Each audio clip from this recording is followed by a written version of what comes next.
Happy Sunday, y'all. Um,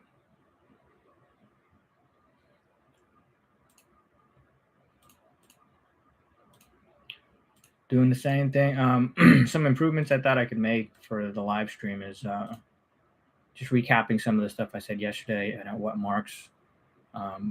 Towards the end of the live stream yesterday, I did mention at the 3 hour, I think 30 mark, I do talk about owner earnings, maintenance, and growth capex and owner earnings. And today I'll repeat that. And then at the 4 hour mark, I talk a little bit about some political stuff and what's been going on in the world. And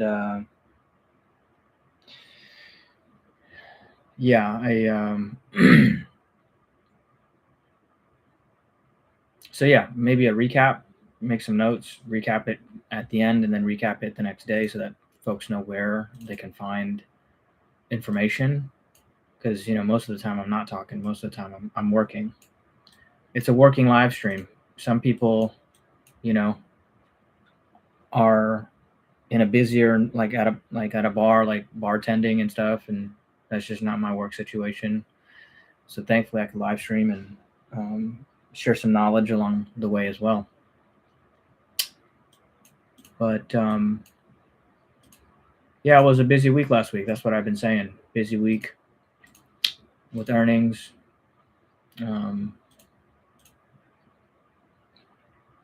Fed decision, which is leaving rates unchanged. The selection of Kevin Warsh, some earnings, and not in any particular order there. And then this next week they'll be pretty busy as well. I'm watching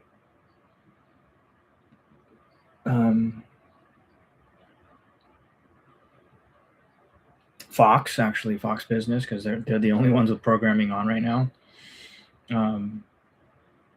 And they were just talking about precious metals and the decline in precious metals because Warsh is seen as sort of an inflation hawk. They interviewed him last year though, and he was like, "Yeah, we should be bringing down our balance. Like we should be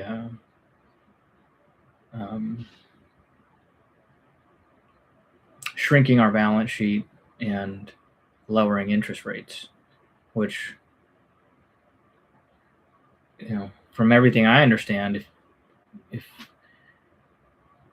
I guess lowering interest rate is the more direct path to getting interest rates lower. I mean, because when you shrink the balance sheet, you're selling whatever bonds, and that actually raises interest rates. I guess you can target which ones you sell.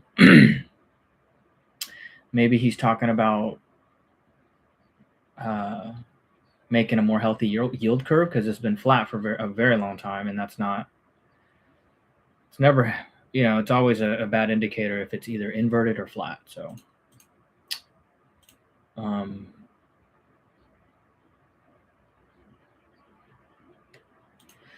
so maybe he's talking about doing a healthier yield curve, because when the Fed cuts interest rates, it's usually short-term interest rates, and then it takes a while for it to percolate towards.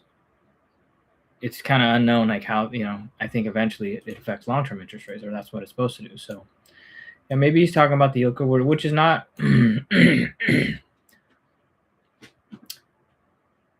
That's not a wholesale cutting of interest rates. It's just a healthier yield curve. So it's not this like.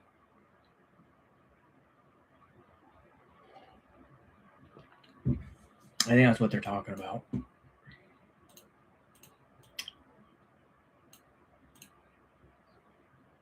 Which may have been disappointing to precious metals because everybody was expecting some wild west of interest rates being lowered everywhere, which would probably not be good. So, I mean, I haven't heard of anybody talk about that, but if they can help the yield curve get to a healthier level, then hey.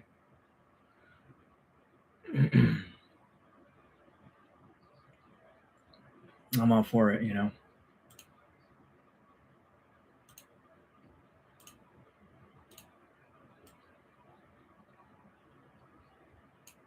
But, you know, banks aren't going to lend if they're not making any money. I mean, you could lower interest rates all day, but you know, banks make money by lending out. Well, the whole name of the game is deposits. They get deposits, which count as liabilities, and hopefully, and those are usually short-term interest rates. So if those are low and they can lend at a high rate that gives them a reasonable return, they're going to lend. And this overall is supposed to be good for banks, and stuff like that. So, and a healthy banking, you always need a healthy banking sector. In my view, you really do.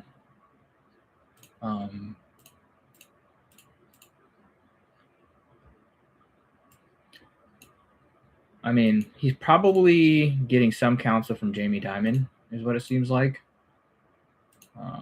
Because I doubt. Well, it's funny because he sued Jamie Dimon, but for debanking him. But yeah, it just seems like we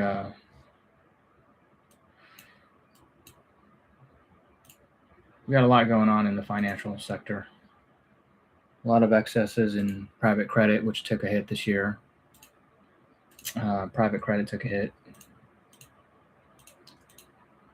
And it's funny, they can lend like banks and they're not regulated like banks. And we got a lot of stuff like that going on, even with Bitcoin. So,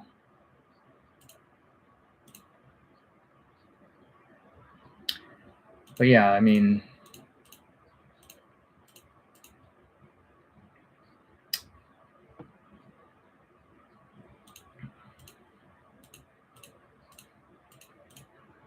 a healthy financial sector is good.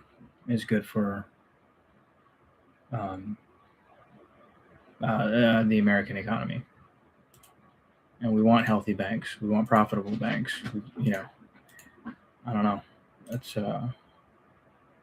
it's kind of my view on it.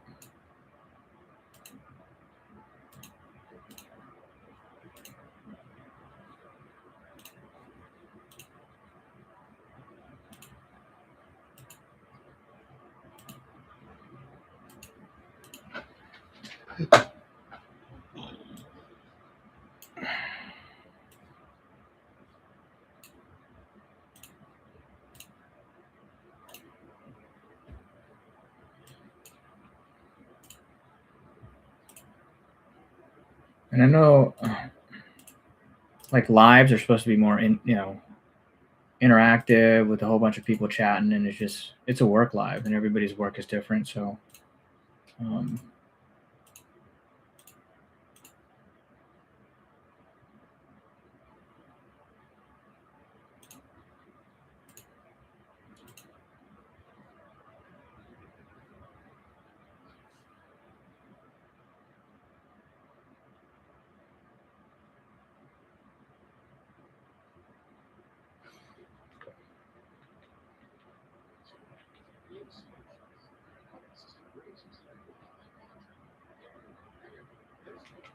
yeah, I just saw some stuff on the I guess the Melania movie, and what her role is in the White House, things like that. I don't know.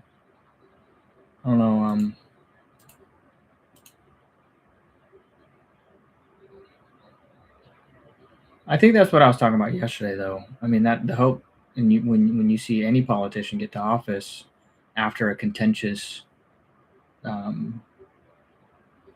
competition or something like that, is to be more centered. you campaign on this, and he even said that about Mandami when he met Mandami in his office. It's like, while you're campaigning, you do something else. When you're in the actual job, you do something else. But yet he has yet to do that. And I think to unify the country, he's got to start going more center. He's far right now. Not like fringes right, but damn close, you know. And he's just really one step away from the real extremes, and sometimes he dips into the extremes just so he doesn't lose that right extremist wing.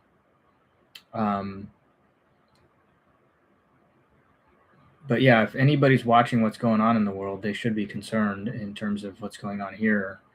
Because, I mean, think about it. Any country outside of ours that's watching our country do what it's doing to its citizens would be like, something's wrong. If we saw that in another country, we'd say something's wrong. I mean, it's not healthy. And it's crazy that it took 2 deaths of American citizens who were protesting for people to realize that. That's really sad. And like I said, I think I was talking about it yesterday. The president has this bullying tactic that drove his own brother, Fred Trump, to eventually kill himself. And he's never learned from that, which is crazy. It's like, you think if it's your own family and you drove your own family member to death, you would learn from it. And it doesn't seem like he's learned from it, and which is sad. But he says that's why he doesn't drink alcohol and does all this stuff to honor his brother. And but I think if he knew how he was coming off to his opposition, he'd understand, like, he's squishing people to death, essentially. So it's the same, like, mentality. And it's one of those things, like, I can tell when people have been in a fight, like a real life fight.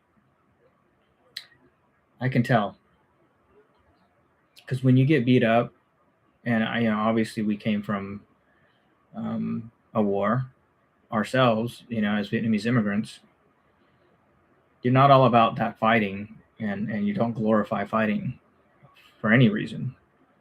When you've seen bloodshed and the trauma of bloodshed, and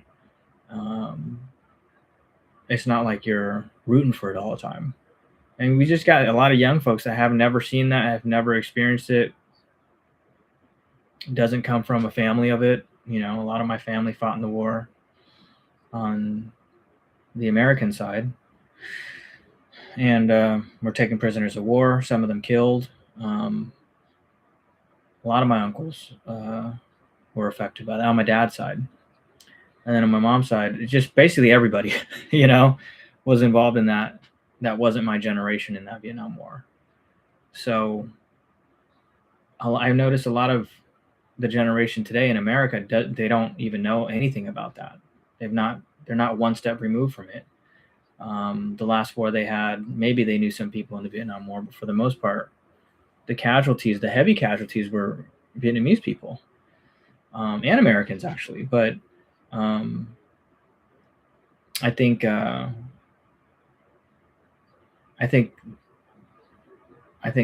people in Vietnam were put through they were closer to that bloodshed and trauma.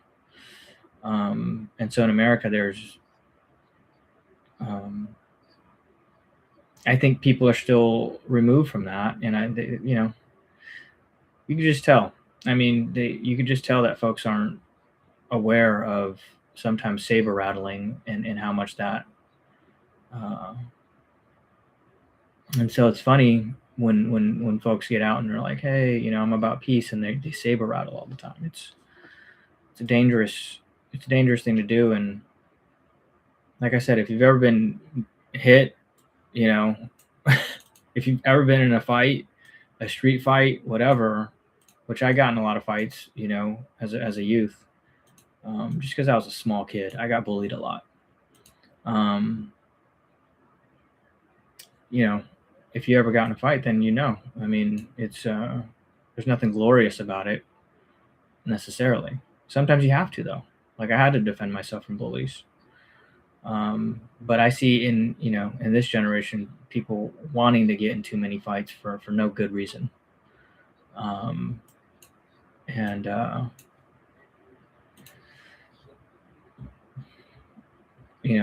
my experience is, if you're a bully, you're eventually going to meet your match. If you go around bullying people, there's going to be a bigger bully. So, and hopefully it's like, you learn in a way that it's like you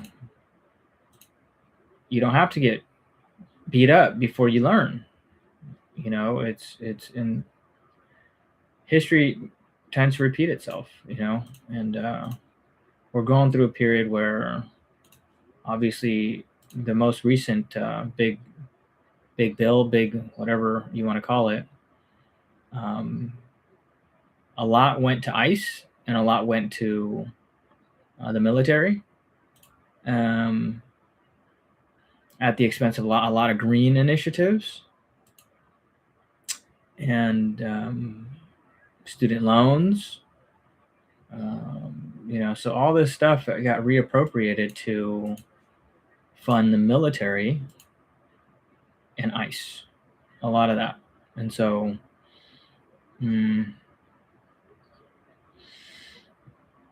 those are kind of the big picture items of where that money is moving. So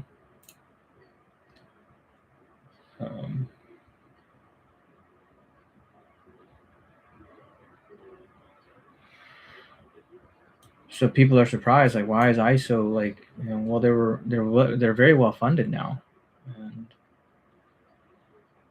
and as is the military. So if you don't like it, call your local representative. I mean, if you don't like what's going on, hey, they voted for it. Everybody in government today voted for that bill and what you're seeing today. So if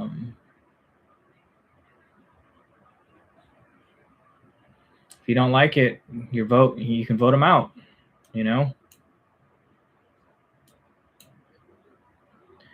And like I said, I hate to say, but I called this out early. I was protesting early. I went to my first protest ever early, like months ago, like half a year ago. When it first started happening, I was like, this is not good. So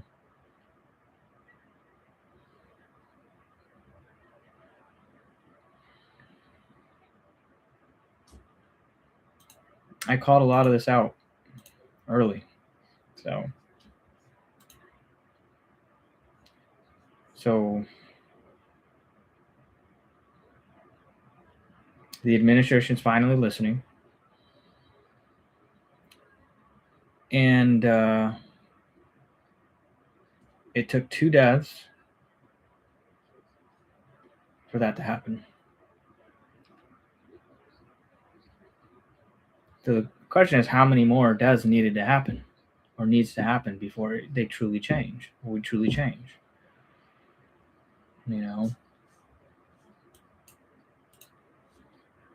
Totally unnecessary in my view.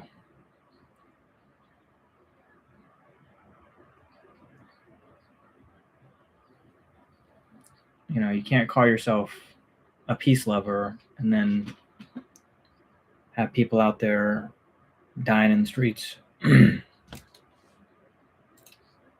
Not illegal aliens or whatever,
The funny thing is, had we took the first death seriously, the second death would have been prevented. So completely unnecessary. The first death was unnecessary. It's like, think about it. The president called Daniel Lurie of San Francisco to ask how the conditions were on the ground. Daniel Lurie said, and so the fact that these discussions aren't happening at the local level, and it can't be just like, hey, I'm federal, so you got to talk to me and you got to work with me. You can't do sanctuary cities and try to be all big and bossy. I think that conversation has to take place. It's just a reasonable thing to do. Like, warring nations have dialogue. Big time competitive nations who are like, Trump knows he has a line to Putin. Trump knows there's like this secret line to Z. They know how to get to one another and talk. This same line of communication should be established with federal and local as well. And you should ask local, what is it that we can do to help? What is it that you need? Where can we? And that sense of cooperation has not been there. It's just like, I'm going to go in and do what I want. And it's like, yeah, let's do that. And it's, I don't know why you would do that. It's like a takeover of democratic cities by the federal government. And it's the most, it's not very well thought out, obviously, and it's on the surface, it seems like an ideological war between Republicans and Democrats, which I don't think that's what people voted for. People didn't vote for a civil war. I mean, the point isn't to impose red state mentality on the blue states. That wasn't the case. That's never been the case. And I know the red states. I've lived in a few. I know the mentality there. And you can't impose your mentality on other people. People from different states are not going to believe the same thing as people from other states. But the people in red states especially seem to think that everybody should think like them, that I found.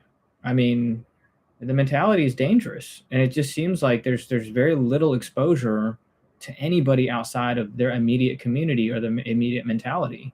So I would challenge people to listen to other people. Like Jamie Dimon said it. Read Democrat, read Republican, listen to both parties. I mean, try to expose yourself and go eat a different cuisine from a different culture or something. I don't know. I mean, go make some friends from a different race. It's not that hard. It's I guess in California, I grew up, you don't want to be cliquish. I made it a point to go to certain groups that I saw were grouping together and try to make friends and try to break that grouping by whatever it is, interest, sometimes by race, right? Whatever it is.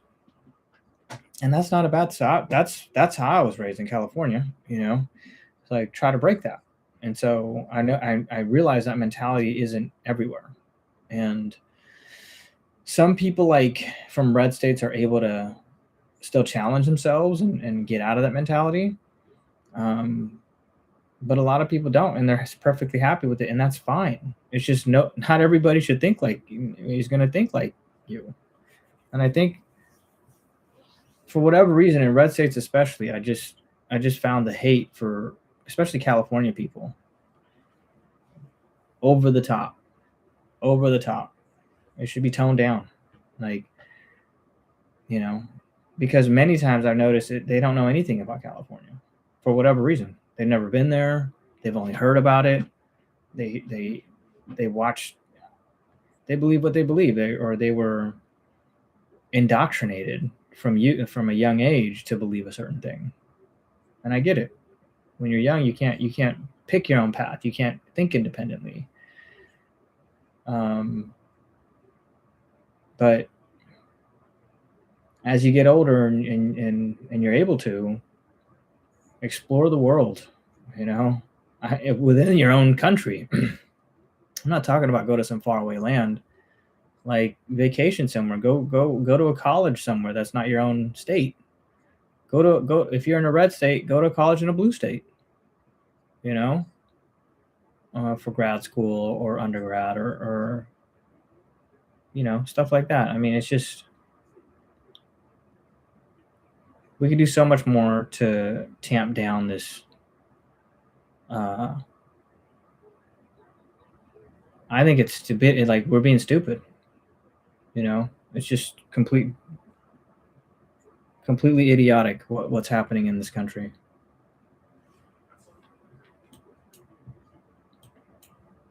And it's completely unnecessary. Self-inflicted.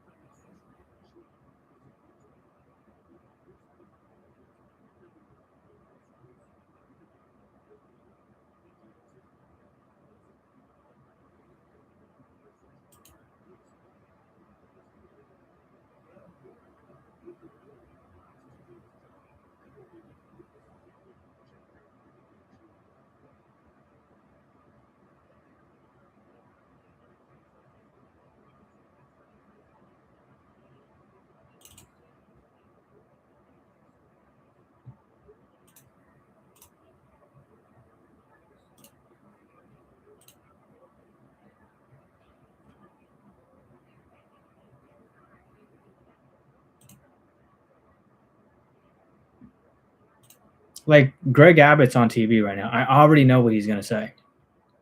You know what I mean? Like I've listened to him so many times, and it's the same thing. And you can't just bludgeon people with the same thing. You know, some people got to start breaking out of that. You know, these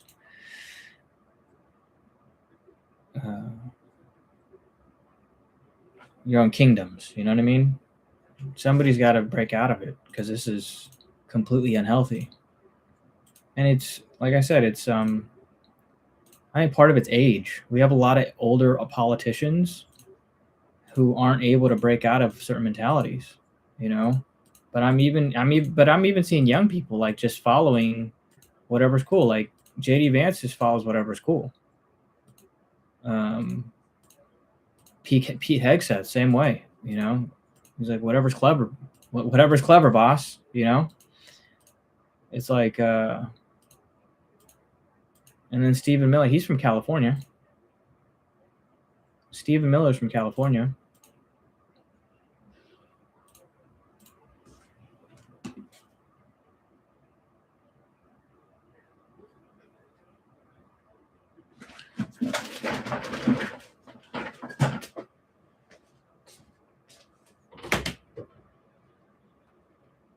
That's what I'm saying. Like, people have the wrong idea of California. Going to watch them out. People have the wrong idea of California. California's got all types of people here. It's a very big state.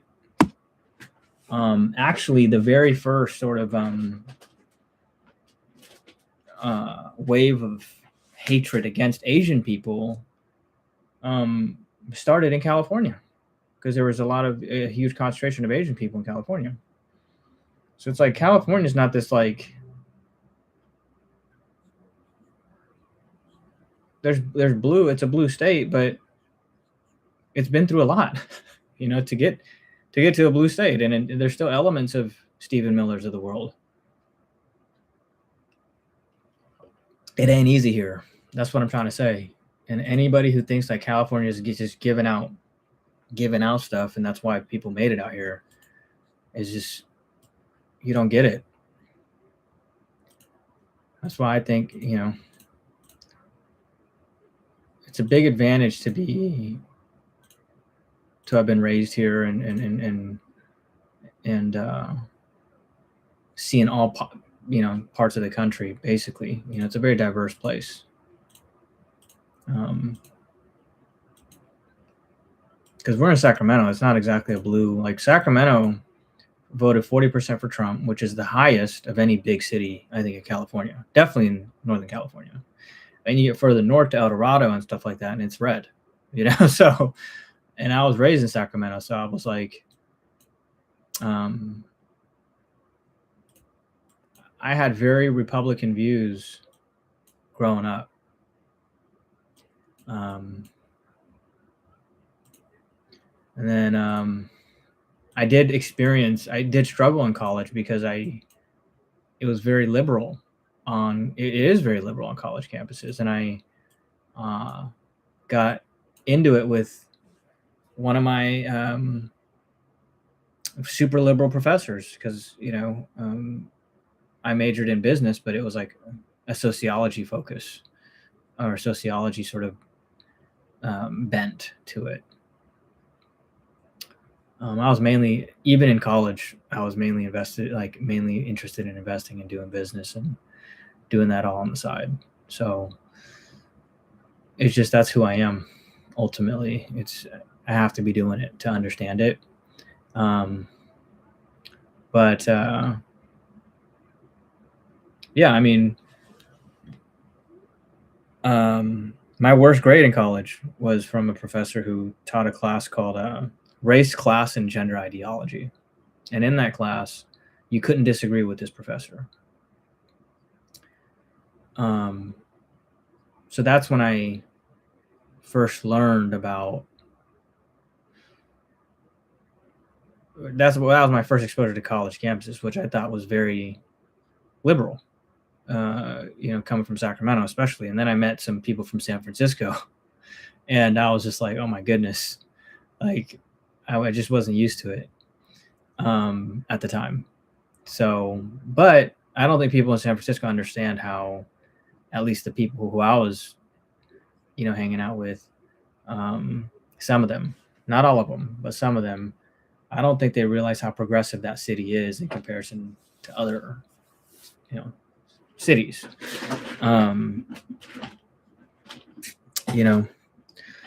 So, learned a lot in the Midwest too. That was when I was first exposed to people from like New York, Jersey, things of that nature, and like hanging like in my peer group, and that was interesting. You vacation, but that's different. That's different from having them as peers and even obviously competitors, things like that. So, but Jersey people, goodness, they hit you like a Mack truck, man. Like, the language they use, how they approach things, it's just like California people are super chill, and then Jersey people are like, ah. So I know how to deal with Jersey people now, but basically you're hyped up. People from Jersey are hyped up on something. Hitting you like a baseball bat. So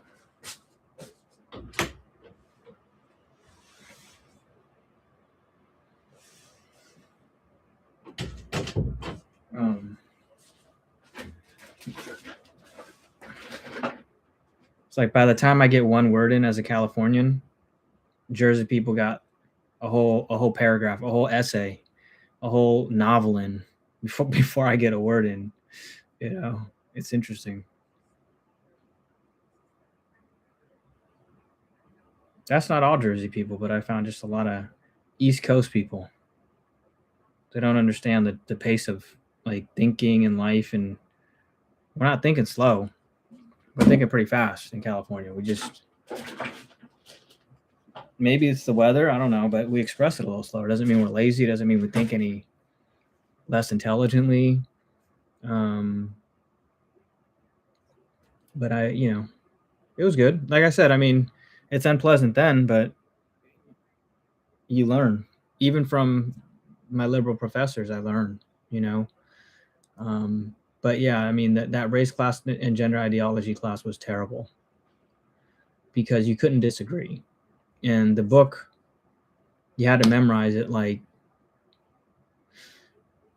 verbatim and spit it back out, which I'm terrible at. I'm terrible at doing anything verbatim and doing exactly like repeating it. I don't care if it's math, and which is a lot of like introductory courses, which I don't care, but Actually, I can do math and science because those are immutable rules, which we're attacking today. It's like, I feel like nowadays Newton's, whole discovery of gravity would be disputed in today's political world. It's that bad. We can't be doing that and expect to get far as a country by being so far in la la land and attacking science and any fact like gravity, the laws of gravity. We're gonna start saying, what is pi? 3.17. What does pi equal? What does pi equal? This is how long it's been. 3.14. People are gonna start arguing it's 3.17 in today's world. It's insane. We can't do that. We can't hate on the people who many times are the best students, like our doctors, our dentists, which is a lot of people in my family. They're some of the best students in the country. We got to stop hating on them. I don't think we're hating on the healthcare providers, but we kind of are, And it's like Charlie Munger used to joke about it. Whoever can't make it in math and law, go to business, which wasn't true with me. I could have made it anywhere. So I don't know who he's referring to. Maybe himself, because he didn't like blood. But my thing is, you got to do what you're passionate about. I mean, whatever it is. And this was my passion, so that's what I did. But we can't be hating on the best students in America and expecting good results from it. Like, where we're weak, science, math, STEM, right? All that. And, many of those students become doctors, like, who are doing well in school and stuff like that. We can't be hating on these people, and the whole industry it's just crazy to me. But my point is, when I separate hard sciences and soft sciences, anything in the social sciences is less scientific. It's less black and white. So the further you get away from the hard sciences, the more it's like subjective. So then when you get to like race, class, and gender ideology, I think it's so subjective. But the issue with that class is they made it fact, and the professor was tenured. So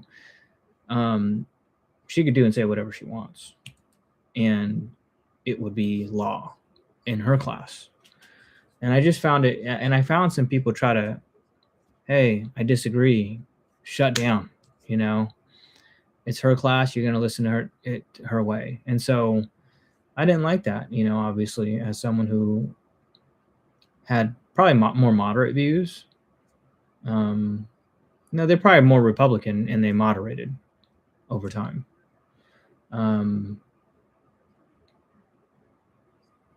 But I still, so I understand Republicans, a lot of the Republican argument today, still. But there's no room for moderate people. It's crazy. There's no room for moderate people anymore. You have to be on the extremes. I think it's always been like that, but then it's gotten even more extreme. And what people, the elite politicians don't realize is that leaves a lot of people disillusioned with the political process, which is all the better for the elite people. So they can get their elite people to go vote, or the farmers to go vote, or whoever they target. You know what I mean? So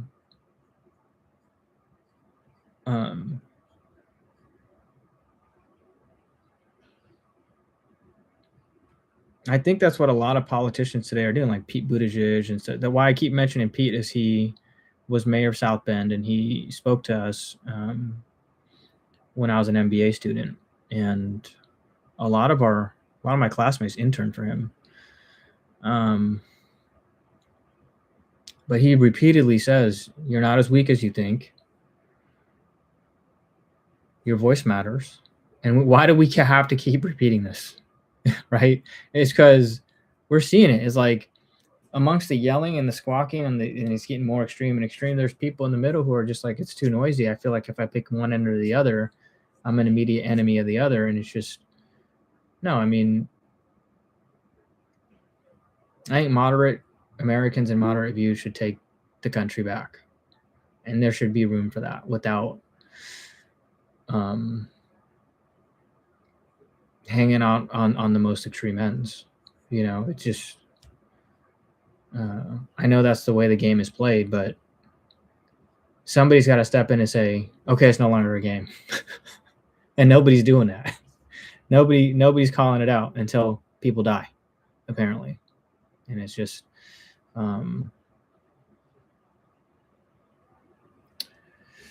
completely unnecessary. Completely unnecessary.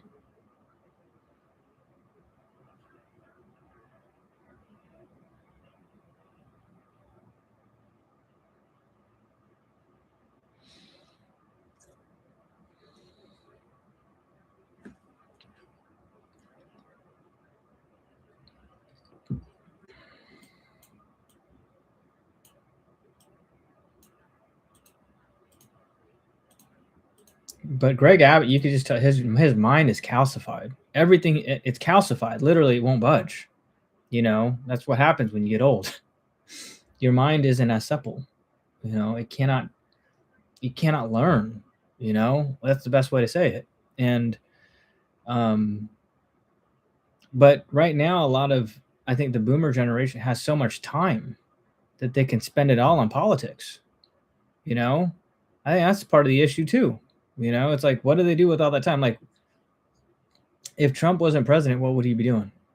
Nothing. He'd be sitting on billions. You know, he doesn't have to manage that business for it to do well. You know, so what does he do? He gets into politics because he got nothing else to do. That's the problem when you live so long and you just have so much time on your hands. You know, it's just like, you know, you start getting into things that what else are you going to do, I guess, with your time, you know? But I think people are realizing,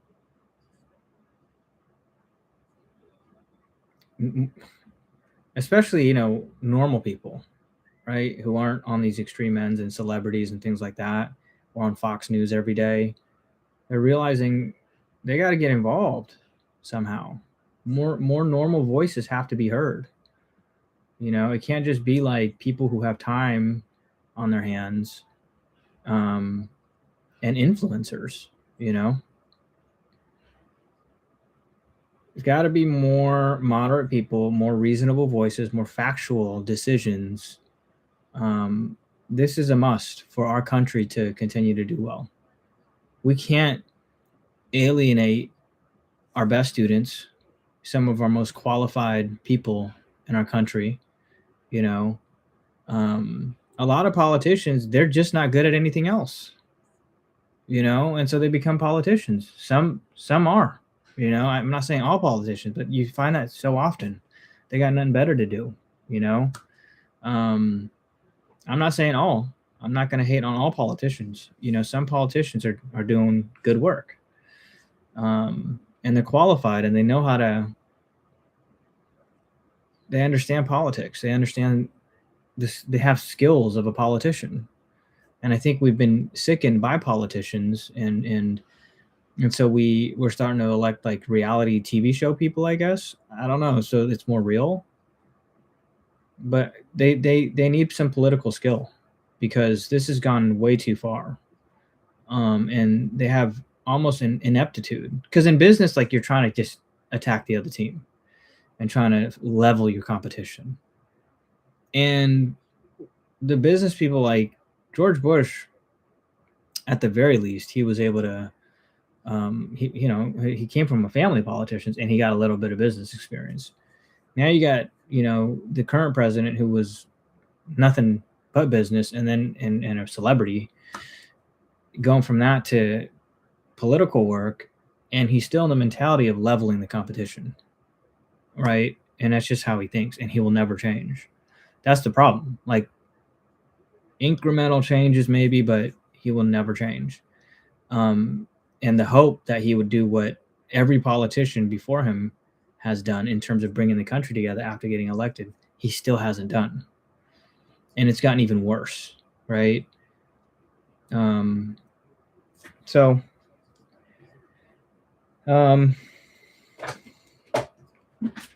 it's so now we're at a budget stalemate. It might even be, the budget may not even pass to continue to fund these ICE raids, which I've been calling out the detention facilities, because there's absolutely, it's just absolutely terrible, the conditions, right? And so my whole philosophy is do it right or don't do it at all. Don't just hit a number. This is not this is not a business venture where it's like you're trying to hit sales numbers. These are people. What part of that don't you understand? When you're dealing with people's lives, their very livelihood. And I go back to the Hippocratic Oath that doctors have to take: do no harm. What happened to that? Like every life matters. I don't care. And then the whole thing is, oh, you have blue hair. That doesn't make sense. Like, you have blue hair, it's still life. You can't be pro-life and against blue hair. People. It's like, it's crazy, the contradictions and the hypocrisy. It's like it's really tragic. It's really tragic how not self-aware we are right now. It's crazy. But we can't keep bullying our way to the top. People, it's not going to happen. Or the country's not going to do well if unqualified people, because they're loud, and I'm not talking about the protesters, I'm talking about people in this administration believing that because they're of a certain culture and race that they should be on top no matter what their qualifications are.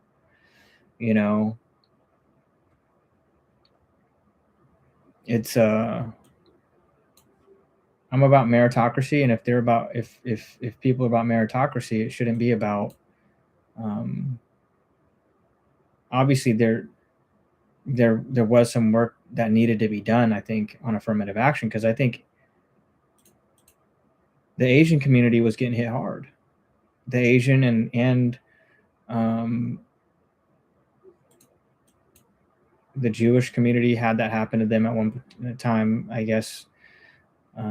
The white community, certain parts, but I agree with a lot of aspects of helping people who are historically marginalized. I do believe in that, but I also know from reading essays from high school students, Asian high school students, because I used to help volunteer and do all this stuff for local Asian nonprofits. There's a real angst amongst Asian kids about getting a fair shot into their colleges. I probably didn't get a fair shot, especially in my generation. I had a 4.17. I was ranked 11th.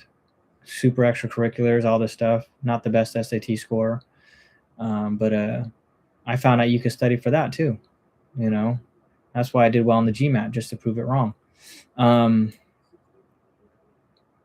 But the point is, there's a real angst amongst Asian people and Asian youth, but the person who did that lawsuit against affirmative action, he was white, which it doesn't matter, but it's like all too often you take a group that you're supposedly trying to help, and then their voice is not heard at all. I don't think. I think a lot of people agree minorities are being used by both parties.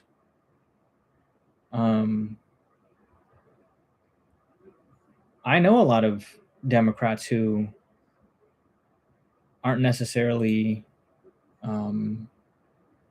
tolerant of other races. I mean, you see them online sometimes. So it's like, if you're from that minority group, whatever minority group, these groups need to speak up. and not let others speak for them. And others shouldn't speak for them. But I'm of the philosophy, though, like, in order to get real progress, you need everybody to help. Like,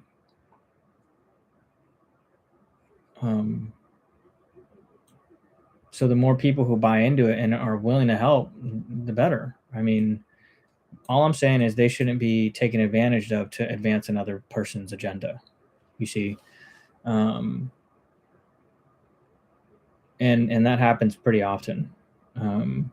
But at the end of the day, everybody can win. Everybody can win if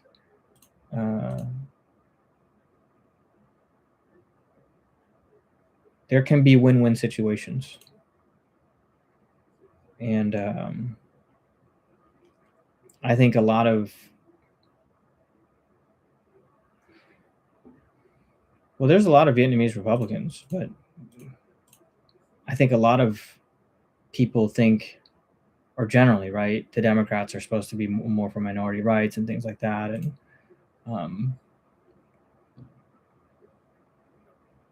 all that and all that stuff. But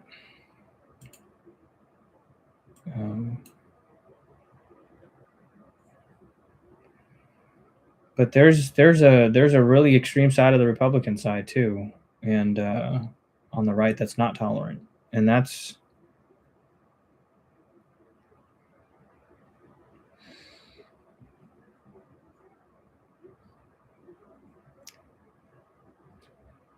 unfortunately that side is still an influential side of the Republican Party. You know.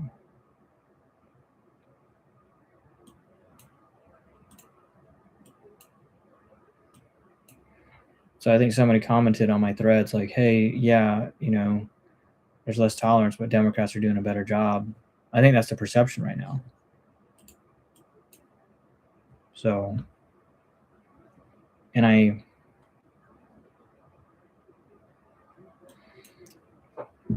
in large part, I generally agree. Democrats are doing a better job on that. So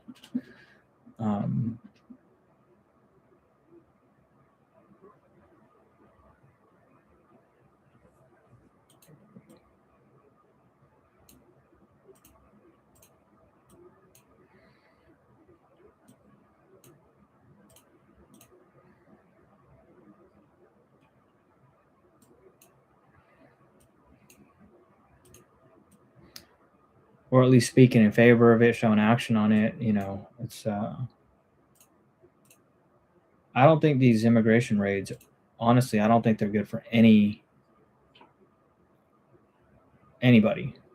I mean, Vietnamese immigration has dropped off big time. For example, ever since, I guess the big surge was after the war, but ever since then, it's dropped off big time.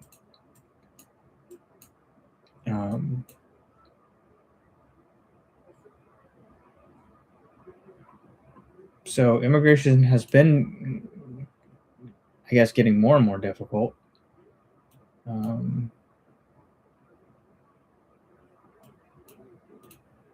that's just where it's trending. It just continues to trend that way. Now it's probably impossible. I mean, I don't know fully, but it must be impossible right now.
Running my robot vacuum right now.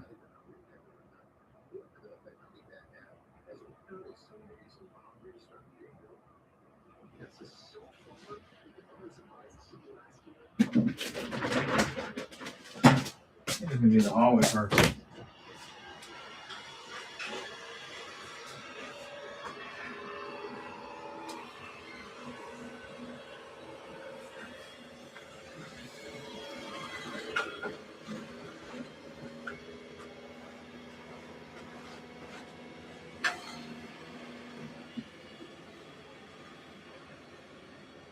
Yeah, I was gonna do the hallway first.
I just read some post that was like, no, look, Vietnamese immigration, there was a point in time, especially after the war, that they were accepted as refugees because of the conditions of the war. And American forces left Vietnam so abruptly that the North invaded, essentially, took over and ended up re-educating a lot of the South and putting them under obviously really bad conditions. And my uncle, for example, was taken as a prisoner of war and re-educated, and he was able to come to this country after that. But a lot of Vietnamese, if you can make it as refugees during that time, America was accepting Vietnamese refugees due to the war and the implications of it and the fallout after the U.S. essentially said, "Hey, this is too far. It's too much. We're taking off, right?" And it was so sudden, it left a lot of people, especially the Vietnamese, in a bad spot, especially the Vietnamese in the South, in a bad spot. So they were being accepted for a long time, and that's where a lot of the initial immigration took place.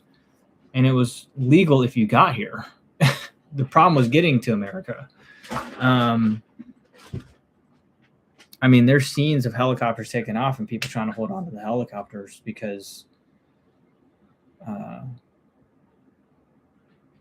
the South essentially had lost the war at that point.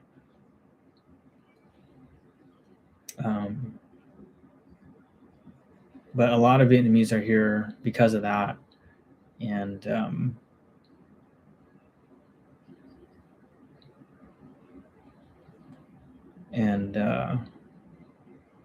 the aftermath of that. So that's why when I see people saying, I'm gonna call ICE on you, I'm like, dude or dudette, you have no idea what you're talking about. No idea. or what we've been through. You know what I mean?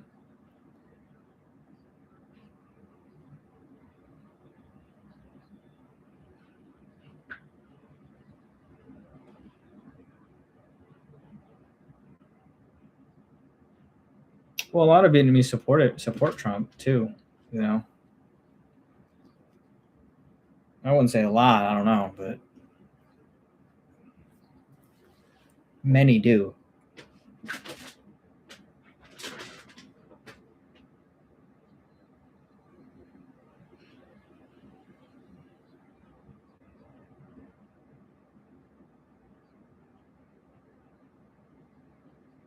I remember during the January 6th riots, I saw Saigon flags waving.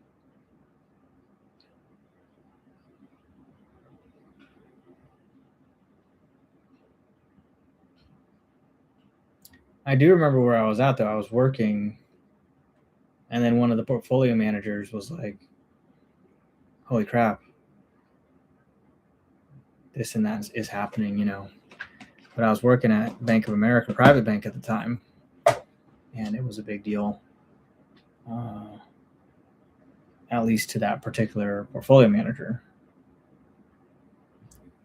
Um,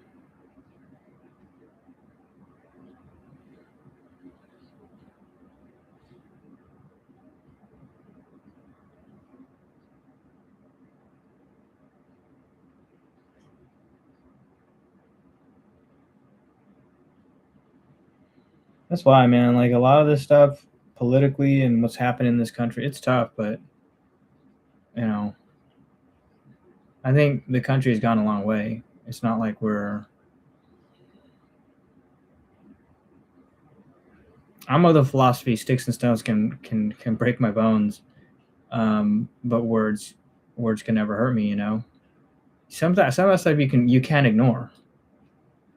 You know, some of the stuff I hear and like people are like, after I posted about some of the racist tropes that I'm seeing online, they're like, "Hey, are you okay?" And it's like, I'm fine. I mean, it can lead to obviously violence, and it can lead to in the workplace demotions and a lack of promotions and things like that.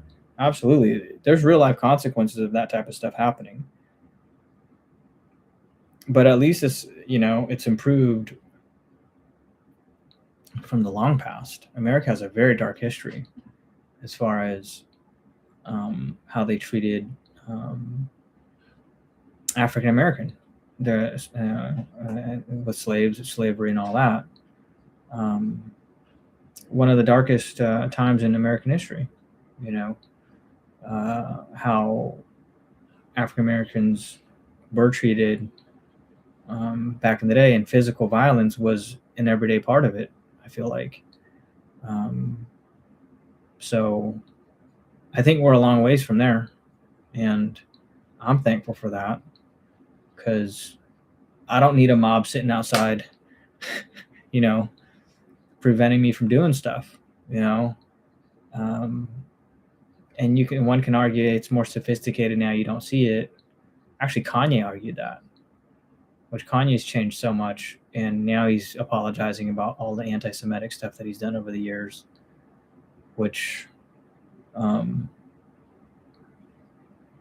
but when he was rapping, he was still in his activist mindset.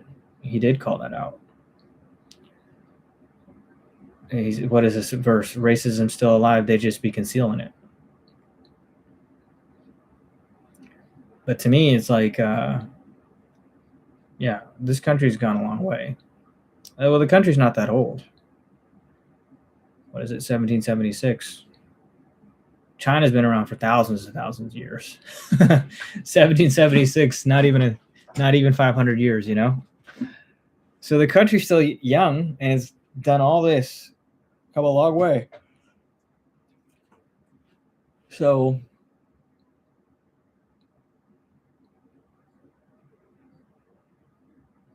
yeah, I guess I'm appreciative of it. Absolutely. So I'm proud to be American. I'm proud to be in America still. I don't think that's ever going to change.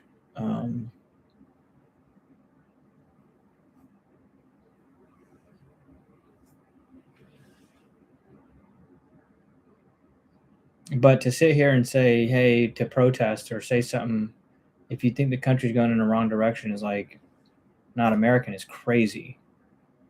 That is crazy, people. If people didn't care, they wouldn't say nothing. That doesn't mean they go out there and start being violent and graffitiing things. But by the way, graffitiing things is still not violent. It's destructive to property, but it's not violent. Blocking a road is not violent. It's called civil disobedience. It's very different from violence. Don't confuse the two. I mean, I think there's a lot of people in society today. Somebody posted about a vehicle almost hitting a crowd as they went through in Sacramento. And the usual suspects are like, that's violent. Not the car, but the people blocking the road is violent. It's like, it's crazy. It's like, that's not violent, people. Like, get educated on it. Get educated on that. Like, violence is going up and hitting people. That's violent, you know? It's not like blocking a building, you know? You know, it's, gosh, people are so, like, you gotta study up on that. You really do. Because it's a huge difference. It's a huge difference. I'm not saying, yeah, but one is better than the other. I mean, civil disobedience and being violent, two completely different things.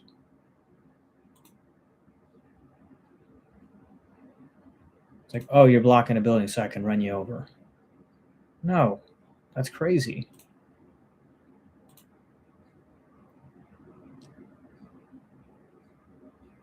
I think that's violent people wishing for something to happen like that, which is crazy to me.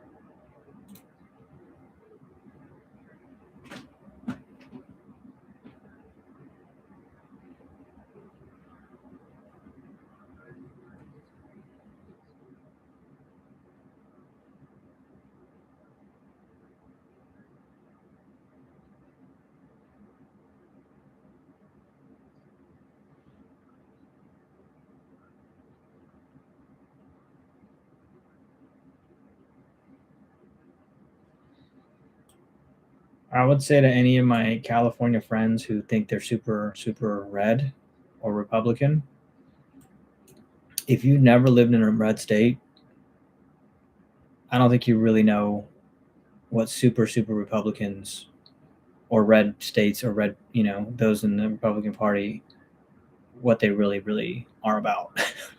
you know, um, it's, I think it's very different, at least nowadays. Maybe back in the day, but nowadays I think it's very different. And I don't think this Trump's rhetoric speaks on behalf of any of those people. By the way, that's not normal language that's being used by the president. You know, it's in it. Like I said, it's in his own head, like what regular people talk like, and that's why he's talking like that.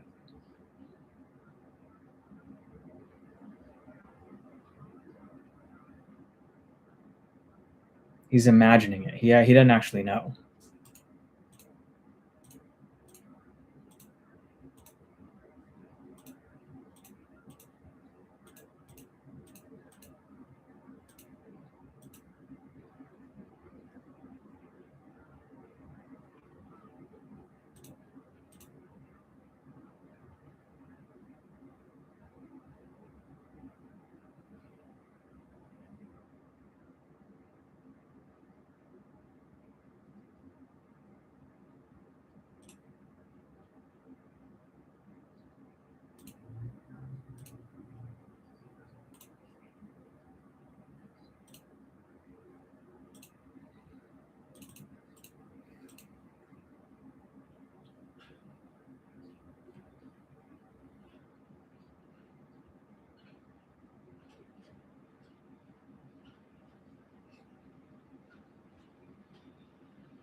sitting in the hallway?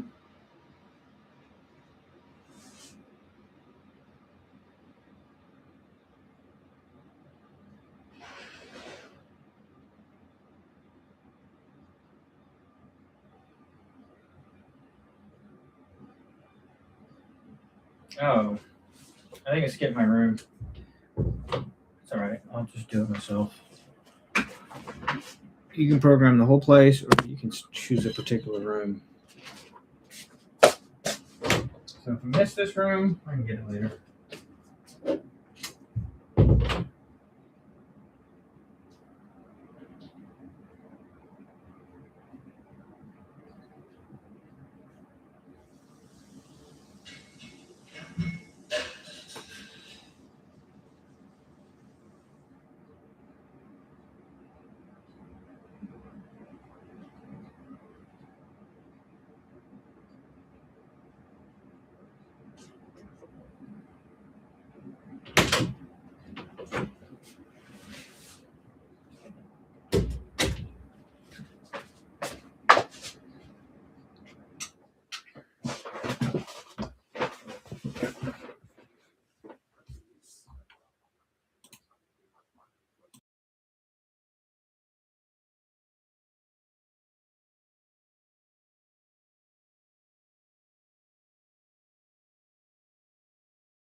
I had someone get some coffee, but trade the Kings trade, love it. I love King Keon. Keon Ellis, he's just a smaller guard. He's not really a like I like Sabonis, but he was like, oh, we need a point guard. Keon is sort of a point guard, but he's more of a.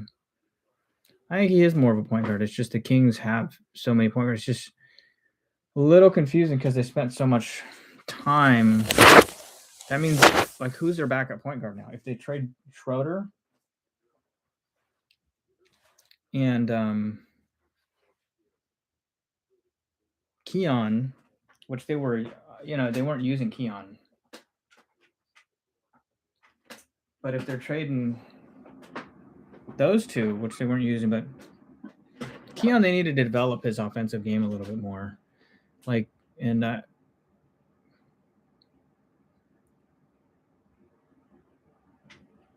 he's going to be good. Somebody got a good player, but Hunter is really good. So we got a player in Hunter, and he's really good. So I'm happy for that. He's a bigger guard.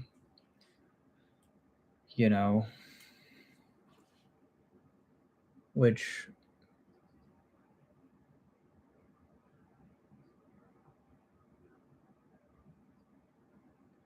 we need, probably coming off the bench behind Zach or DeMar.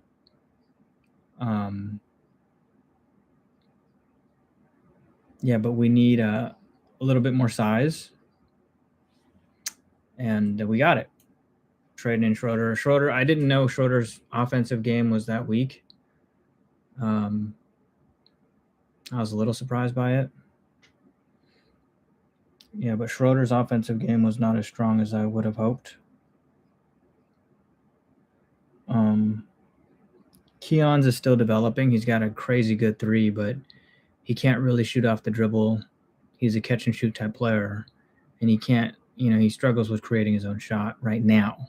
I think that could be developed over time, and I think he needs to get stronger. I wish he had get back from the offseason with a little bit more muscle. Honestly, I think De'Aaron should have put on more muscle. I know these guys are running up and down. They don't need that much muscle, but I could just tell when someone's putting in time in the gym. Like Paul Pierce, anytime he took off his shirt or like he was like, you could just tell like that. I mean, he I don't know if he's just like that, but it's just like you could just tell like who's putting in time. Paul always looked like a blob to me, by the way. Every time his arms were never defined. He was good as heck, but he only won one championship, and I don't think he was ever elite in terms of considered one of the GOATs.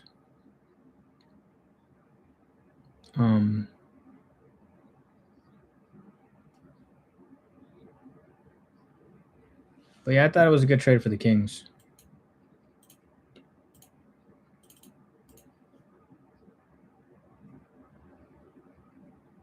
I think Scott Perry's doing a pretty good job, even though the Kings are last.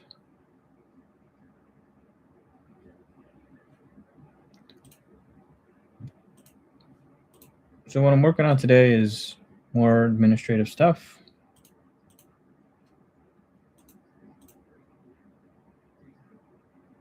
Still early, but not really. I've been doing some errands as well.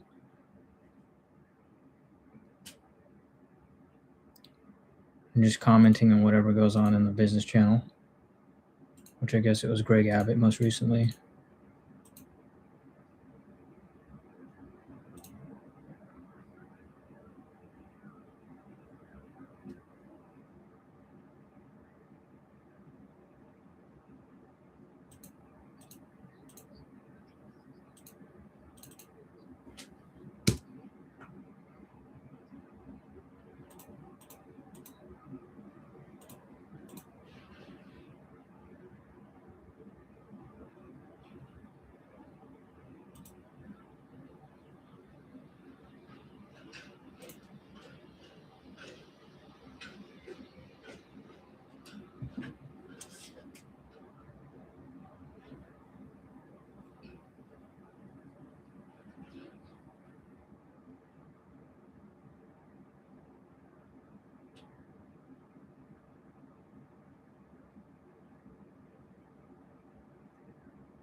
Yeah, I'm gonna have this mop come back.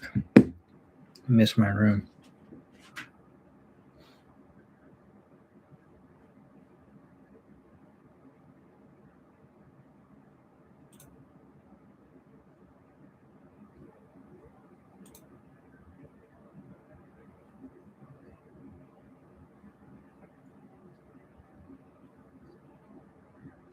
Some coffee. I'll be back.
Every single time Grayson like kind of reaches the next level, I have like a moment is what I usually call it.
Come on in. The robot politely knocks. No, I'm kidding. I'm kidding. There you go. There it is.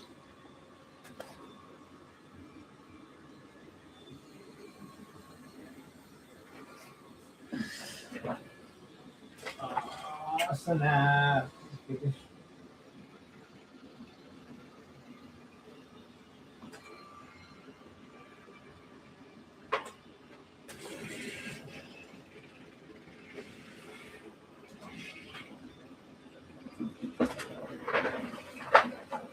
Uh-oh. It knows exactly where my chair was before. But if you moved it, if you move it, it'll kind of test it again.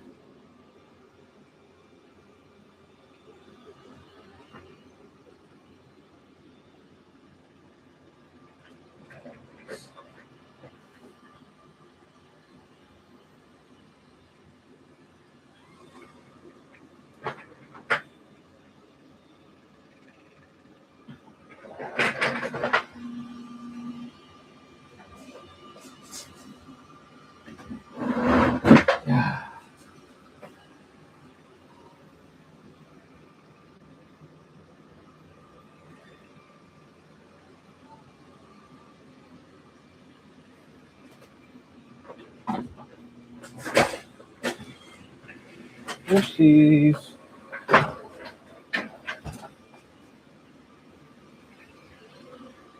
Doing some work.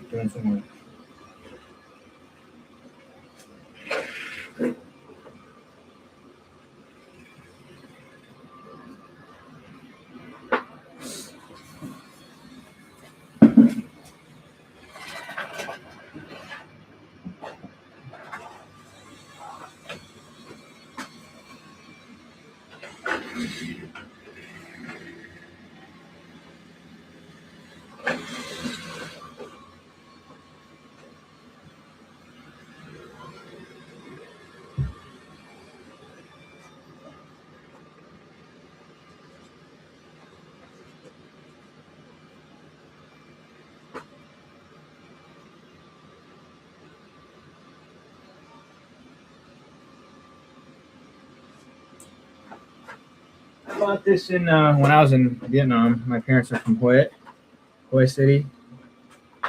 It's got the pagoda. It's got like all these beautiful landmarks. The bridge. I'm gonna post that video soon because, or not. I don't know soon, but I'll post a video. But we ended up visiting some of the tombs of my grandparents, who I never got to meet, as well as my uncle, who I really he was our neighbor growing up, and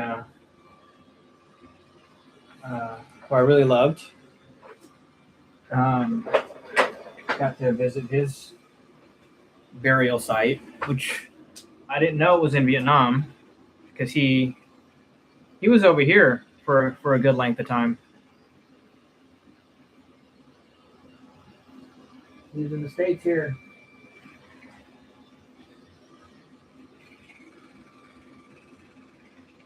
That was the one taken as a prisoner of war.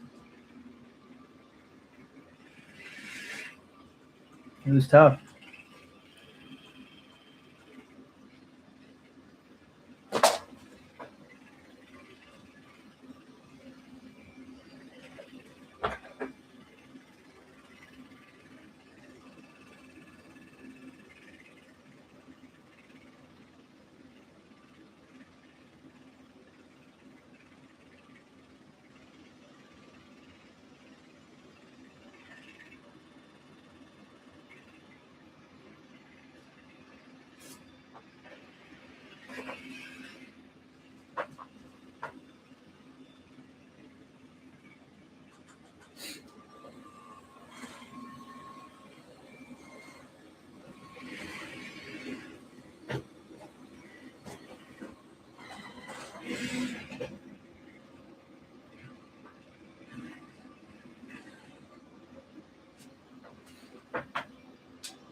turned off.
laundry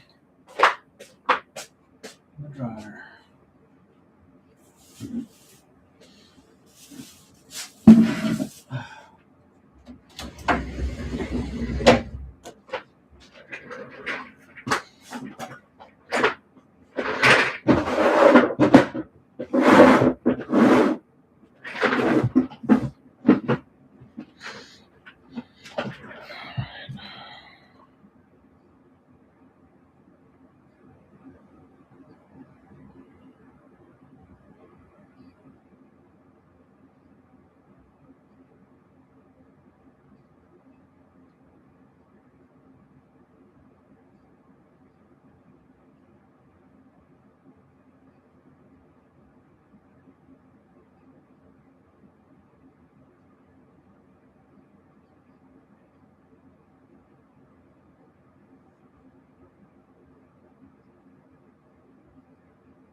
Yeah, I made a comment on I guess the Sixers got together for winning the Western, for one of the NBA Finals.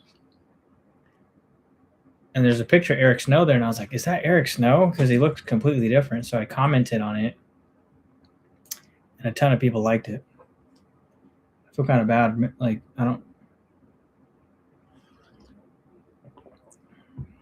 all I said was, yo, Eric Snow looking like been relaxing hard. Been relaxing real hard.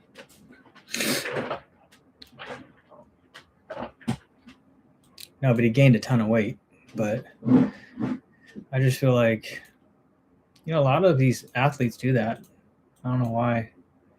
They get so sick of pushing their bodies for so long, sometimes forced, I'm assuming, that once they don't have that need to push your body to your limits all the time, they, it's just like going so extreme on one end.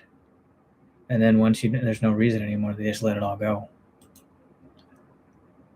But you see that time and time again. Charles had to go on Ozempic or whatever because he couldn't hold his weight together.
I'm seeing a lot of things about Asian people, and I think there's a big misunderstanding of Asian people.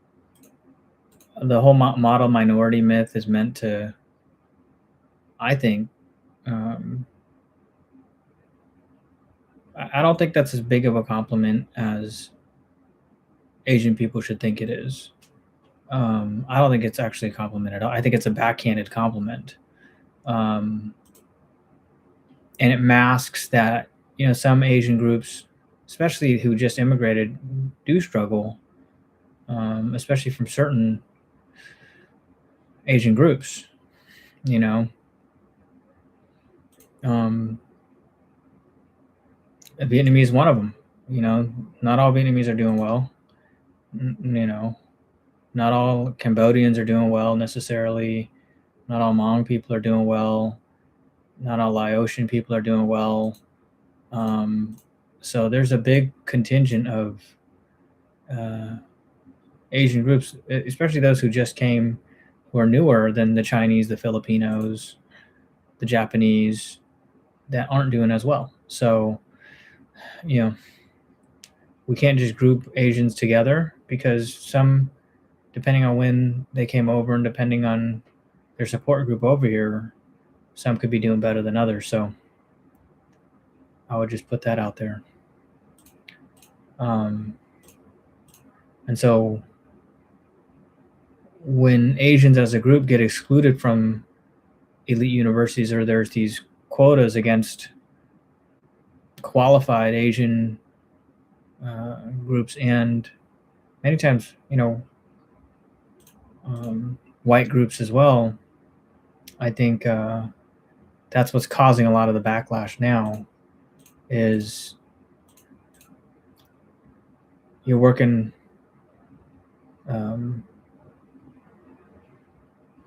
hard, just as hard as anybody else, and you're not getting a fair shot at it. And it doesn't feel like feels like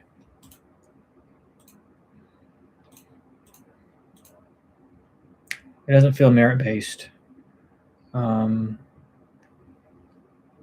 But I can also understand the other side of the argument. Hey, traditionally marginalized groups and things like that, right? So how do you reconcile that? And I think you're seeing it now. You're seeing less, just less of a focus on that and more of a focus on merit. But that hurts some groups more than others. I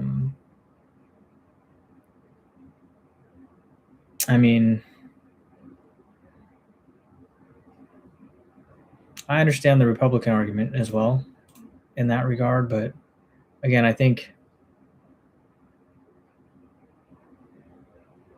Asians as a group need to be careful that when one group claims to speak for that particular minority group, I'll just say this: when voter surveys, when a whole bunch of helping groups, this group or that group, when voter surveys are released, Asians as a group typically aren't counted. They're too small. It's a rounding error, and it's assumed that Asians don't need help, that they're this model minority and all this stuff, but they got their own struggles too. So, Asians need to speak out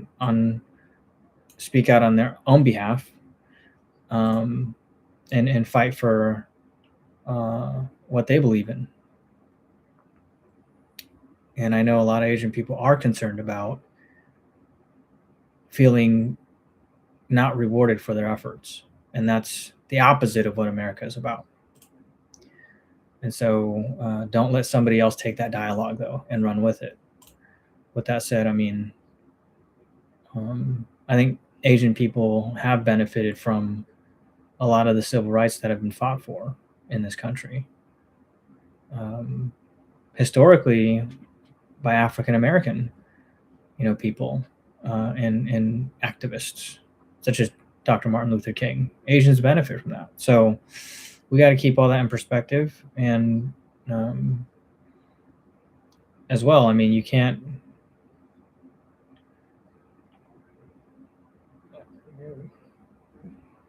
Well, these are complex topics, but you can't have.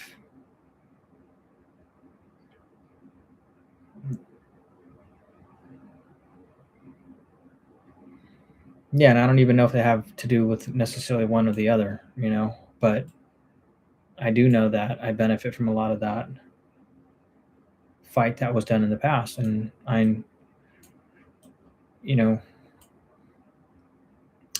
but Asians have had their own fight. There were laws that limited Asian immigration for a long time. Actually, they were like the only minority group that was limited. It was like the Chinese Exclusion Act. And it specifically targeted. So for a long time, Asian groups weren't allowed to immigrate to America. A lot of them weren't. So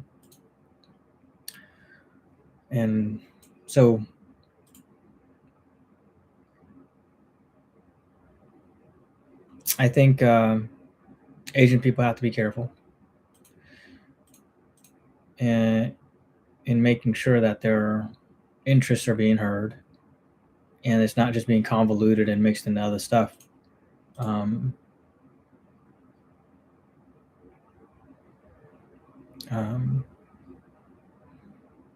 when I look at it, there's a lot of commonalities with the struggles of minorities. It's just when I think about the groups that are sometimes are targeted in terms of needing help, Asians aren't in there for whatever reason. Asians aren't counted in voter rolls, and so it's frustrating to see Asian voices kind of forgotten about in the national dialogue, and they make up a large voting bloc in America now more than ever. So, and it's growing. So,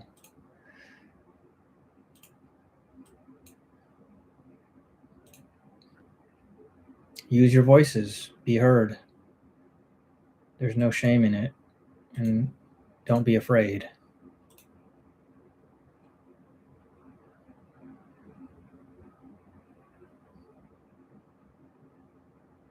That goes for everybody. What commonalities do Asian people and a lot of people have? A lot of us aren't necessarily in that elite class. There literally is an elite class right now that's ruling politically and monetarily. And I think people need to wake up to that. And the whole Republican argument, which I hate, and it doesn't make sense, is woke. Well, the opposite of that is to be asleep. And of course, if I was rich, wealthy, and powerful, I want everybody else to fall asleep and myself to continue to do well. So for anybody picking up that argument, it's crazy to me. Like, why would I want to be asleep? That's crazy. So yeah, wake up to the fact that we're not regular people, and people who grew up in regular backgrounds and not privileged backgrounds are not winning right now. And it's going to continue that way. I mean, it's going to continue that way. Unless people start waking up. No problem with waking up. It's not woke, it's waking. Awake. I don't know where woke came from.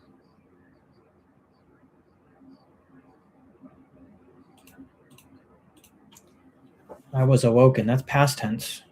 That's literally feeding your mind that you were awake. I was awoken. Be awake. There's nothing wrong with being aware of the issues, being awake, and alert. That is the only way democracy survives. And of course, people in power don't want that to happen, right? They don't want democracy to be alive. They don't want a democratic process. I'm talking about elites. Right now, the Republicans are the vanguard of that because there's a bunch of billionaires there. But that's what I'm saying. I don't know what They're literally feeding your mind to say being past tense woke is terrible, is bad. That was a bad thing. So I know you were woke before, but I know you aren't now. It's literally what they're saying. It's like, and then people are like, yeah, saying, yeah, woke is bad. I won't be awoke again. I'll be asleep now. It's like feeding into the very argument that's being put out there and getting outplayed, outsmarted, outwitted in every single way and not realizing it. It's crazy.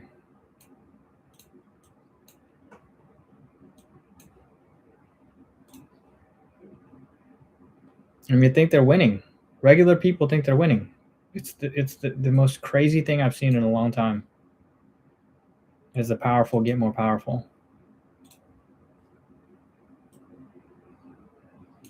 Think about it like this. Elon's going to be, he wants to be the next multi-trillionaire. That's how egregious this has gotten. He wants to be the first multi-trillionaire and have 1 million wives and 1 million kids and make that socially acceptable. And then they couch it in, no, I think it's good to have kids. So instead of motivating and finding ways to, and looking at why people have delayed having kids, whether it's economic, whether it's planning, whether it's making that situation better, and not even pointing out the statistics that a lot of people have kids who maybe shouldn't have kids, right? It's like, because they're not ready financially for it, and they're not ready to take care of the kids. So people want to be in a position where they take care of the kids. Why is that bad? And then you see all these people like an Elon getting out there proliferating this idea that go out and have a bunch of kids and as many as you can, like me. Look, and it's just a completely selfish argument. It has nothing to do with anybody. What Elon's arguing, what that has to do with any regular person, it has nothing to do with any regular person. I don't even know why people are listening to Elon when he says having kids is good. So he's propagating that idea so that he can make it socially acceptable for him to have 1 million wives and 1 million kids and not be there for them as a father. That's what the right is arguing right now, because they're not acknowledging what that middle ground is, right? Which is, why are people doing that? Why are people doing that in the first place? You know, a lot of people want to be good fathers. They want to have good families. They want to have healthy kids. They want to be able to raise them. Kids are liabilities nowadays, so it costs money. You have to find the right partner because getting divorced is expensive. There's a lot that goes into it, and a lot more women are independent. A lot more guys are independent, you know, and so they kind of put it off until they achieve their careers or whatever it is, and then somehow that's become a liberal argument to plan for a family, as though, and everything's pushed on to the right or to the left, that it's their fault that the country's fertility rate is going down and all this stuff. It's just crazy, you know. The arguments are getting so convoluted and they don't make any sense. And if it continues this way, it'll weaken our country. We need to make sensical arguments. We really do.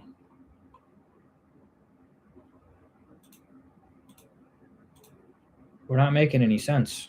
We can't continue to push nonsensical stuff out. It's crazy.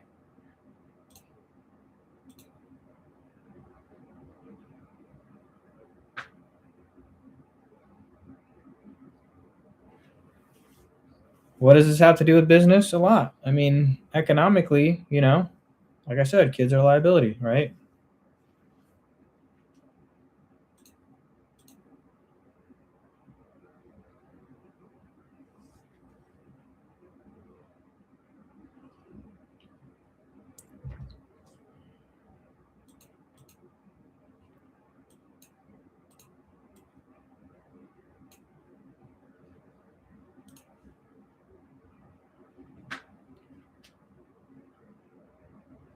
More bad weather halting flights.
Guess Texas flipped a seat.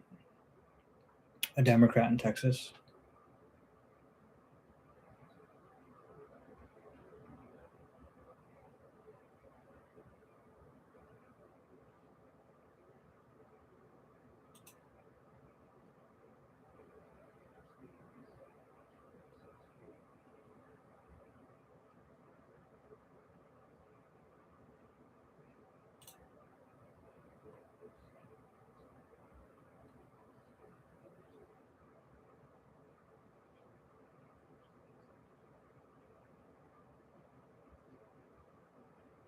But I was kind of speaking on it before though, like the fact that Mayor Lurie and the president spoke before the deployment of federal officers into San Francisco was huge. I think it prevented disaster. And the same thing should happen in Minnesota. The same thing should happen in every city. No matter how much you disagree, there should still be a conversation. And I was talking about that. Like, we have direct lines to every single world leader, major world leader in the world right now to prevent mutually assured destruction. Okay. So there's no reason why in our own country we can't have direct dialogue with people. If you're deploying it in a democratic state or whatever, a blue state or whatever you want to say, it's so simplistic of an argument. We're just making all these very simplistic arguments and acting on them. But the point is, yeah, a conversation should be had. I mean, and then it should be disclosed publicly what was said and why the president disagrees, why the administration disagrees, and is going to send people, just so people understand why ICE is in their communities, or why federal soldiers are in their communities. Otherwise, it's a very jarring sight. It is a very jarring sight, and nobody, I don't think, in America, red or blue, wants to see martial law implemented. And it's too close. It's too close to that right now. And ICE is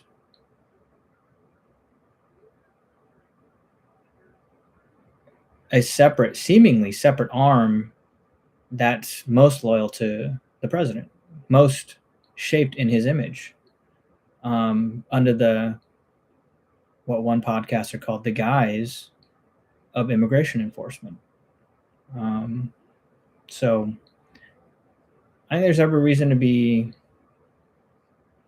diligent and during this time and call it out, you know. And like I said, of course, people in power want you to be asleep at the wheel while they consolidate power, while they make billions on Bitcoin, while they, make deals under the table. Of course, they want you to be asleep. That would serve their purpose. They've already won the presidency.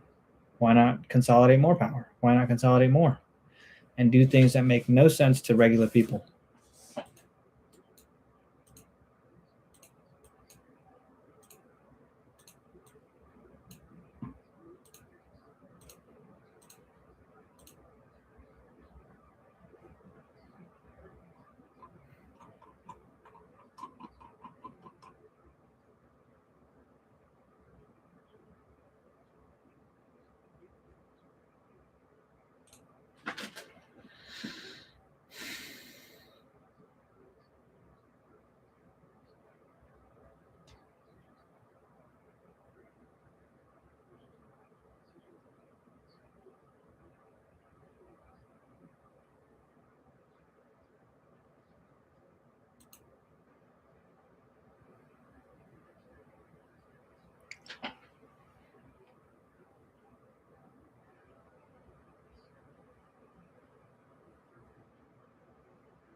I like certain basketball teams, college basketball teams. Like I was watching UCLA against Indiana. That was a good game. I have a living room TV, by the way, but as you can see, all my videos and everything are from my office. I don't usually watch the full games. I can't. So I catch little glimpses every now and then, usually towards the end. I hear it when there's a big play, but this is my home office, so I just turn over and sometimes take a look.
My point is, I was brought up in an age where a lot of this wasn't at the attention. I mean, of people in the administration as it is now.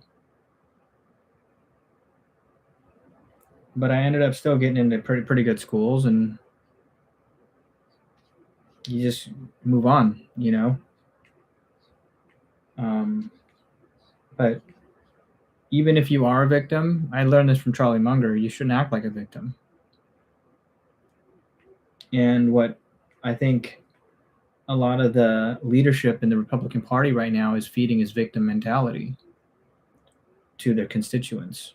Hey, you were taken advantage of. Hey, all the bad things that's happening in your life is because of immigrants and immigration, and you know, it's a sophisticated argument for blaming people.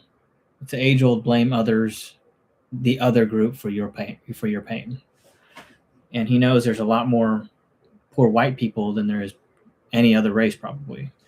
Even though whites, on average, are doing very well in this country, economically and socially. If you look at the statistics in terms of per capita wealth and net worth, things of that nature. So that it doesn't speak to the facts, but he knows that he can peddle this victim mentality that for so long minorities were discouraged from having. And now that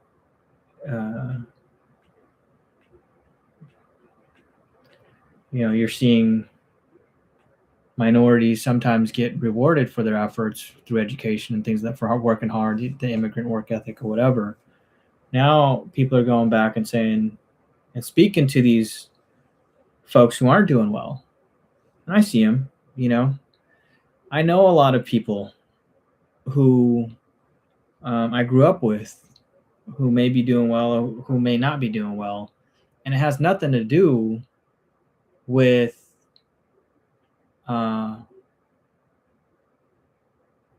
anything besides, in my view, right? But the thing is, how do you still include them? Like, they shouldn't, they shouldn't just be like forgotten about, I guess. But at the same time, like, it's not like some of these folks don't even have jobs, who are complaining, and happen to be white. Like I said, I grew up with some of these folks. Some of the biggest Trump supporters that I know in my network, yeah, some of them are doing very bad, and they happen, to be of a certain race. But you see them all throughout high school, and people can change, but a lot of these folks, they're not even trying. They're getting bad grades. They're out having fun, doing whatever, wasting their youth. And then you've got an administration coming in and saying, hey, person who wasted their youth, I feel your pain, which is helpful.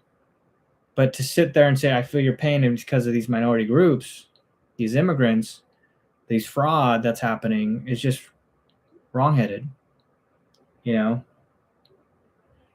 I know a lot of these people. I grew up with a lot of people who, I grew up in a predominantly white neighborhood, and I went to a high school that there was probably 5 Asian people there. It's predominantly white high school. So that's how I grew up. And so I do know a lot of Trump supporters, and I also know that a lot of these folks, I know that a lot of their ills are not because of what this administration is saying. A lot of their ills is due to their own doing. But then you got someone coming in and saying, no, a lot of your ills is because of this other person, and it makes total sense, right? Just blame somebody. And it's caught fire. It's caught fire in this country, but it's making our country weaker. It's making our country weaker by making these people who are, a lot of people are trying to get out of their situation. They are trying to right their wrongs. They may have flipped the script and are trying to work hard now. And I see that, and which is fine. I mean, but a lot of these people are stuck, and it's because of their own doing, but to sit there and say, hey, give up, and start blaming others, I think weakens the country. I think weakens people into giving up and then waiting for the federal government to help them, or taking it from or believing they can just take it from a minority group. And so it justifies maybe even violence or hatred towards a minority group. Right? So you got to see what's really going on. And to all the people out there sitting there looking at this and thinking it's not going to affect them, I think people got to start speaking out, because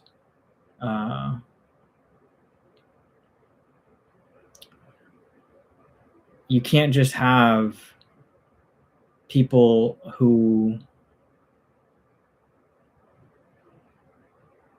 have put in less work winning just because they're bullies.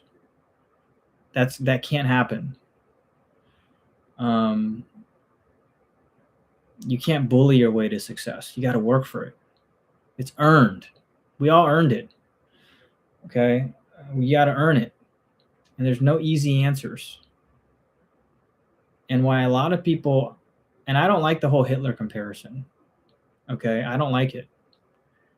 The only thing I use it for is, what are some dangers we can avoid?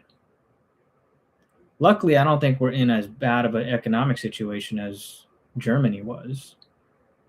But Charlie Munger has spoken to this. If you get a situation where the economy goes to kaput, very civilized economies and very civilized people can do terrible things. And so we have to make sure that the country's doing well economically. And I think we're doing a lot. The reason why I can't compare it to Hitler's situation in Germany is because I don't think we're doing nearly as bad. You know, we live in a very prosperous society still that I think is going to continue to do better, and is doing better. Now, there's people in there that aren't doing as good, and we still need to take care of them, and at least hear them out so that they're not going to these weird manosphere podcasts with these totally unqualified people talking about how they can make your life better. But yeah, how do we speak to people and make them feel involved still, and don't make them feel sidelined, you know? I don't know, but I would say listening to people feed people who aren't doing as well, like this fantasy, is weakening our society, in my view. So what the right is doing right now is, I don't know if it's on purpose or not, but I don't think it's strengthening people. You know, how do you get people to, you know, work hard and achieve?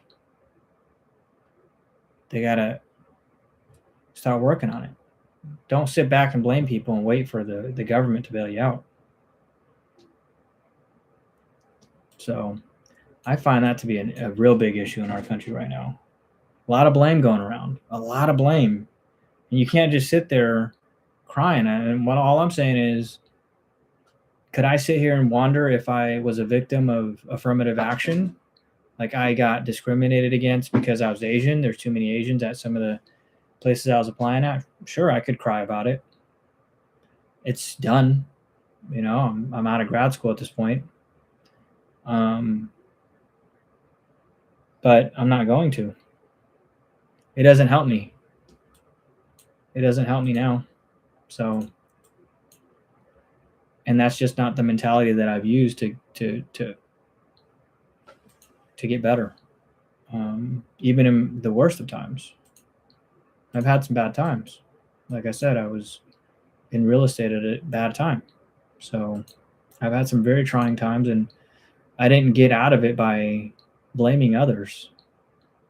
I didn't get out of it by crying. I didn't get out of it by acting like a victim. I didn't get out of it by sitting around moping and blaming other groups and blaming the fact that I didn't get into a better college because I might have been seen as overrepresented. You know, I could cry about it, but I don't. You know, it's like, it's not going to help me. And I wish more people would do that to get themselves out of whatever situation they're in. You know, and in the day of social media, in the age of social media, we all know what each other are doing, whether we want to or not. You know what I mean? It's like we're all much more connected, I think, than ever before, whether we like to or not. So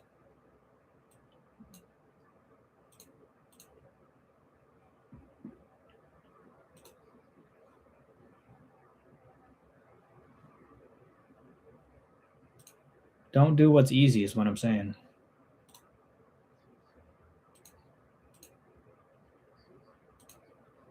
Or what you think is easy. Don't take shortcuts. There are no shortcuts, essentially. There's no shortcuts.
So many infomercials on right now and reruns.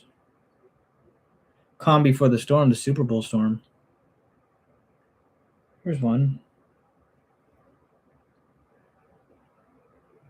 Like Minnesota versus Penn State. Like, I don't want to watch this basketball game.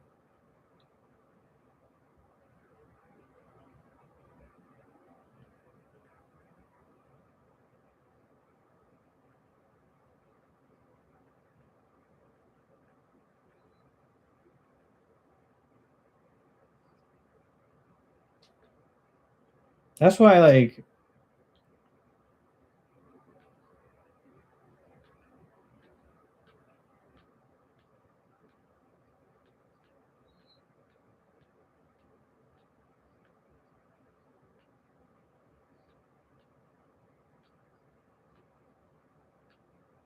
I mean, I don't want to keep going on and on about politics. I feel like I've been going on and on about politics for the last hour or two, and I have stuff to do.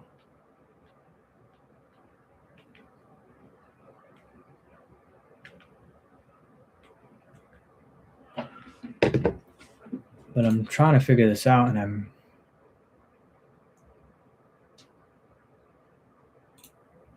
like, in my job, I have to really think about things, think through problems. So, in the meantime, when I'm thinking through a complex problem, sometimes, and it's sometimes not a complex problem, sometimes more complex than I think that it is. But a lot of times, you'll see me just go quiet because I'm thinking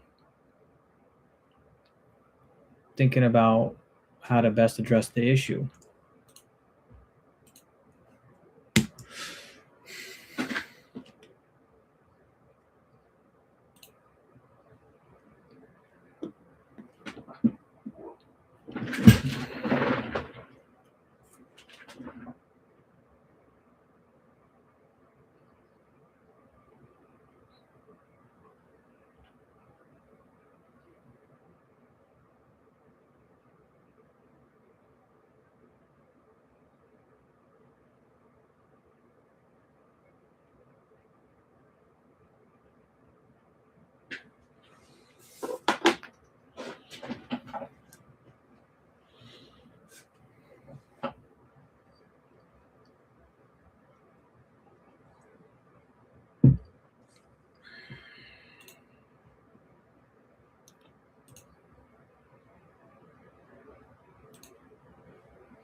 But sometimes that could be procrastination.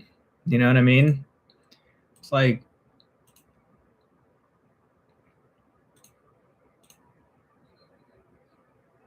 but then in the middle, I'm also doing like errands. It is Sunday, you know. I can't just.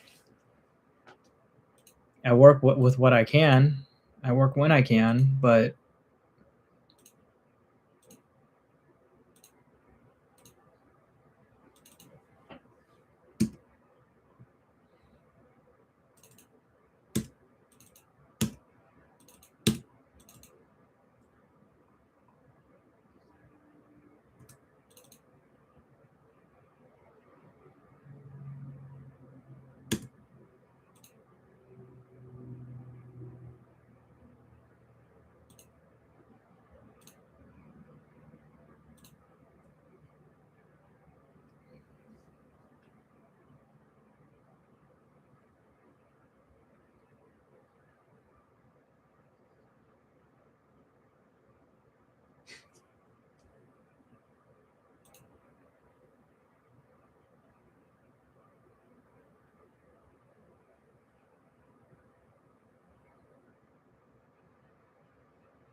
Hmm.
Make a call real quick.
Seeing all these memes about Dennis Schroeder and how many times he's been traded.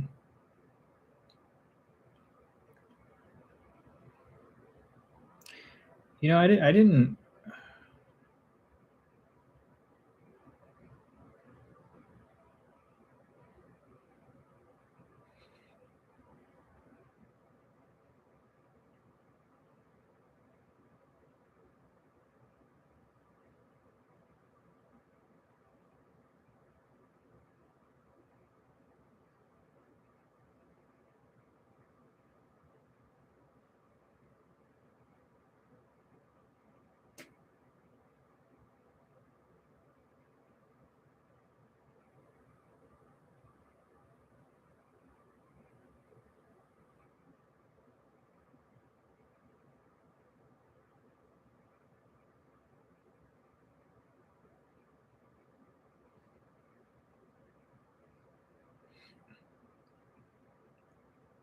Yo, just for the record, I'm not trying to like fat shame Eric Snow. I made that comment and a hell of people liked it, but I'm not trying to fat shame. It's more like no, it's just like this condition. Like athletes tend to do that, and I don't think they want to be in that position. You know, um, like Charles Barkley, for example. You know, I don't think he necessarily wants to. It's just more like, dude, is that healthy, man? Maybe you know, you don't have to do it like back in the athlete days, but get in there, man. You don't want that much weight on you. It's more of what I, you know, because I mean, if you saw, he's almost unrecognizable right now. So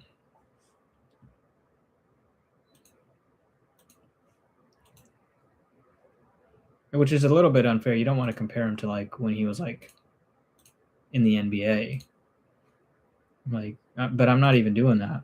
Like, AI gained weight, but not like that. Allen Iverson.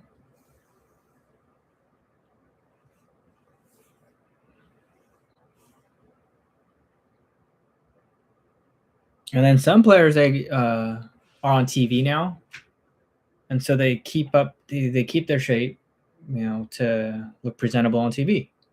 You know, like Blake Griffin, a lot of these guys, Dirk Nowitzki, Steve Nash has been retired for so long. He looks no different, and it's because they're putting in work. I know it because of how much work I put in. I was at these raves, and I've been having my shirt off at raves since Martin Garrix, and it's just because it works better for me. But it's really it's kind of flattering when the young guns come up to me like, "Dang, dude, you're looking good," and they don't realize how old I am. I'm like, "Yo, I'm an old guy." But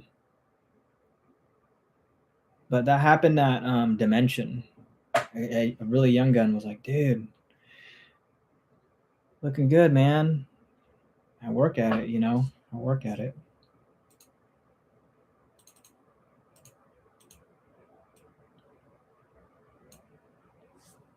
But I just don't have the bulk as I used to because it's a lot to carry around, and I always made the excuse that I'd work it out, like I turned it into muscle, and that never quite happened. I fooled myself. Well, I was stronger, but I had a lot of weight on me. You know, I was stronger though, and I like that. I liked being strong. I like the strength that the weight gives you. But I had a belly, you know, stuff like that, and I don't know if I like that part. And I began to see pictures, and I was like, And then I convinced myself that I'm more fit. That I'm more fit than I look.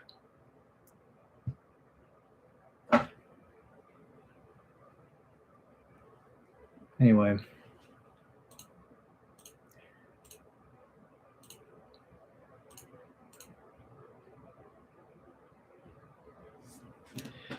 I fooled myself for a really long time.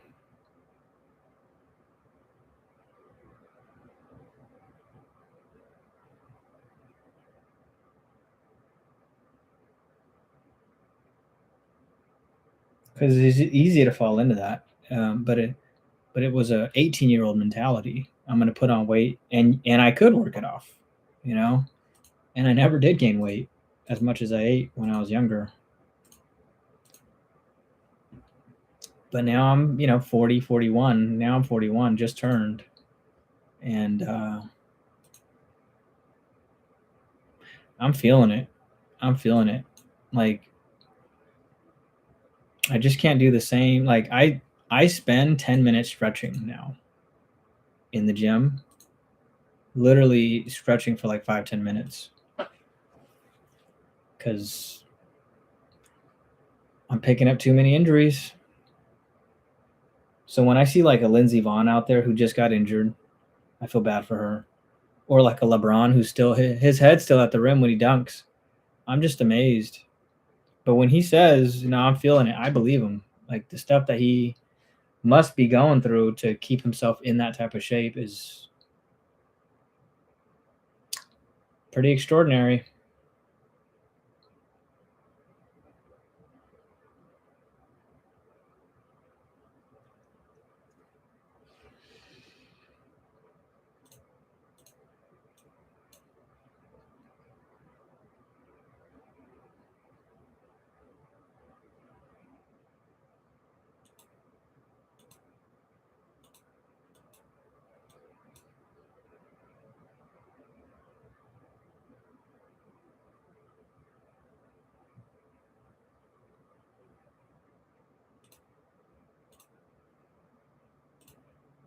But guys have been making fun of each other for like being out of shape since I was in high school, since forever.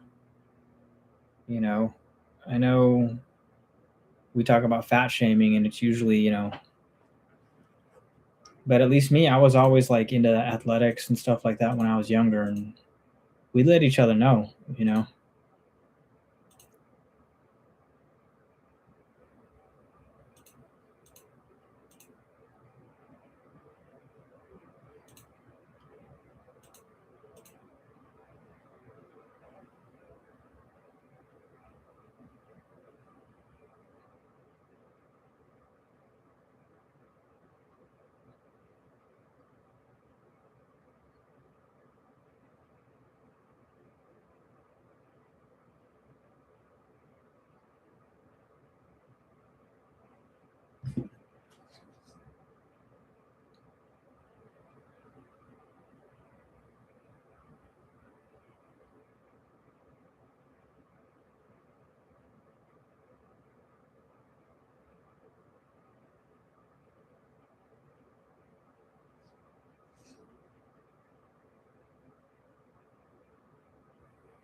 I think it's more shocking because Eric Snow's been out of the public eye. I keep getting likes. He's been out of the public eye for so long, and then he popped back up. But that's what happens, right? They think people forgot about him, and everybody remembers him, Like Matt Barnes, but he's still part of the media. That dude is everywhere, by the way, even in high school, even in when I was growing up. I saw him at a Sacramento house party and in Vegas one time. He was with DeAndre Jordan. Matt Barnes was. Then I ended up seeing him at the cabanas in the pool at the pool. But dude's off-court activities have always been pretty elite.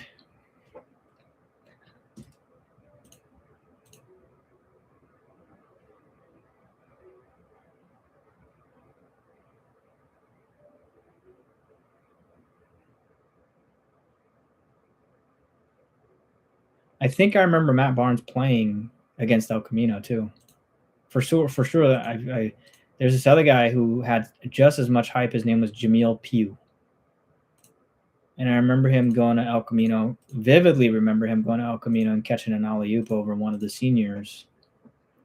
I won't mention his name, but he caught an oop over this guy and won.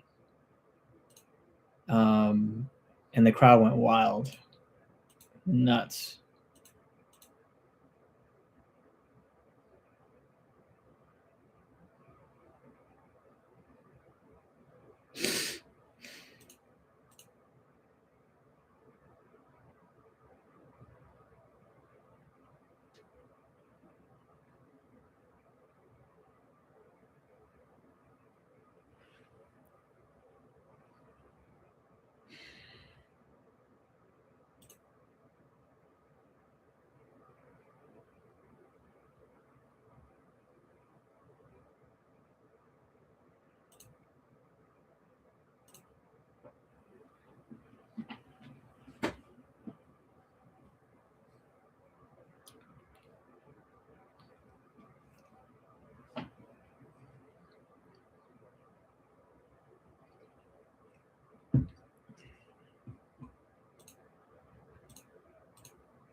I'm back at college weight though.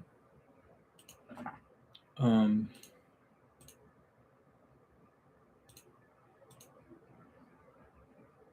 I've been there.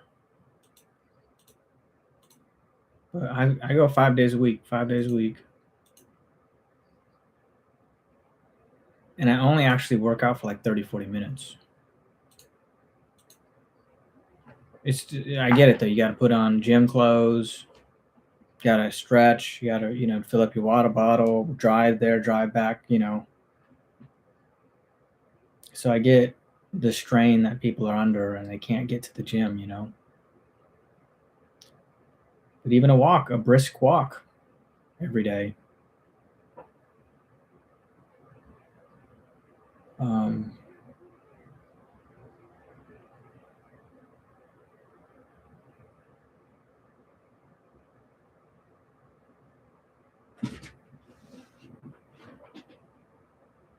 No, it's hard for everybody to keep in shape, though.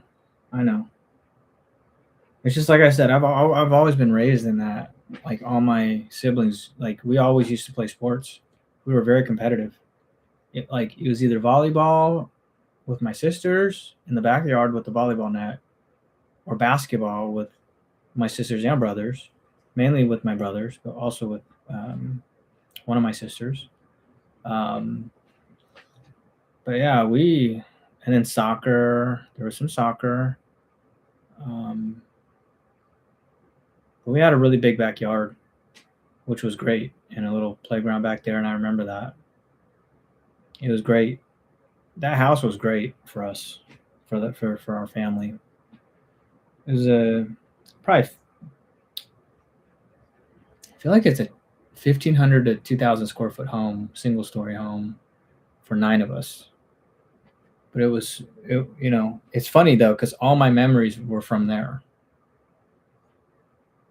Like we moved to a better neighborhood and a better home my senior year, and I don't have the same memories as I do at my previous home, my home that I grew up in, basically kindergarten through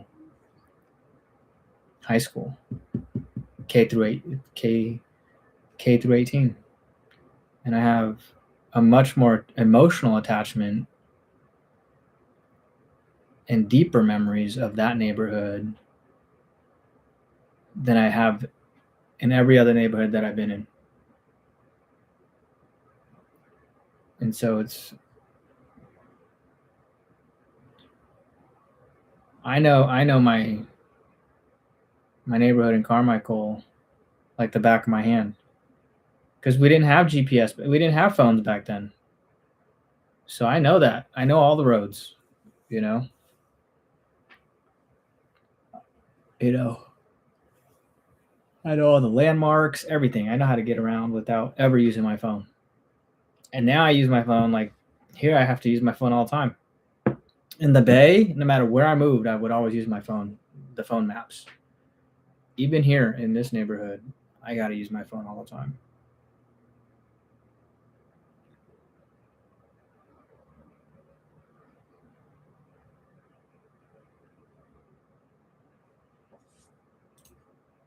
Just backtracking what I did in previous years and just double checking even previous years.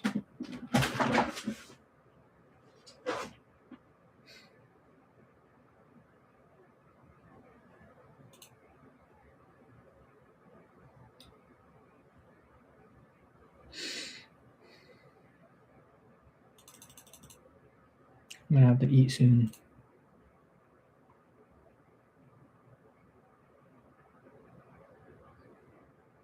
I'm gonna hit the laundry too. Hold on.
Yo, these Cheeto fries.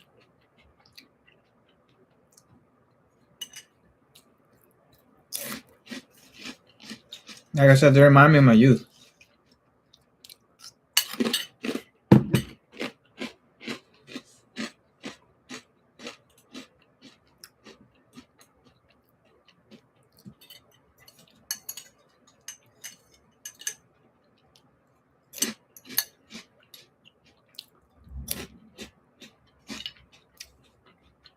I grew up Buddhist, going to a Buddhist temple.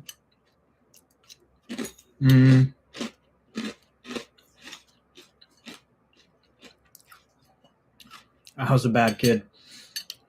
We'd ditch temple to go to the A&PM down the street, and we'd buy these hot chips.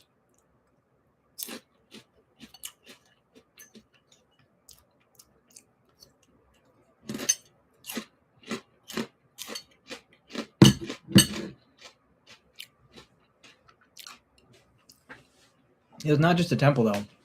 It was a Vietnamese youth group, too. Wow, learn Vietnamese, learn culture, and all this other stuff, you know?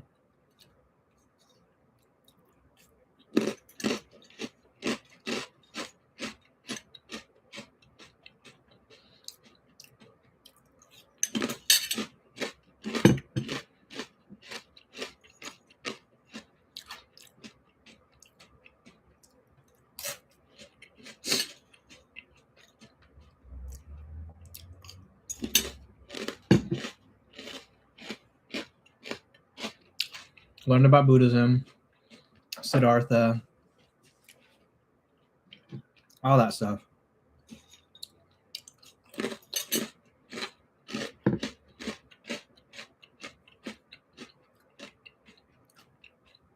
But in that, there was a Vietnamese community as well. A lot of Vietnamese are either Catholic or Buddhist.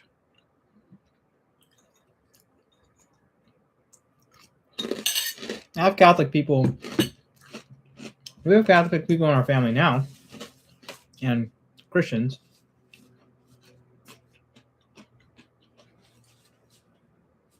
Through our brother-in-law, sister-in-law, things like that.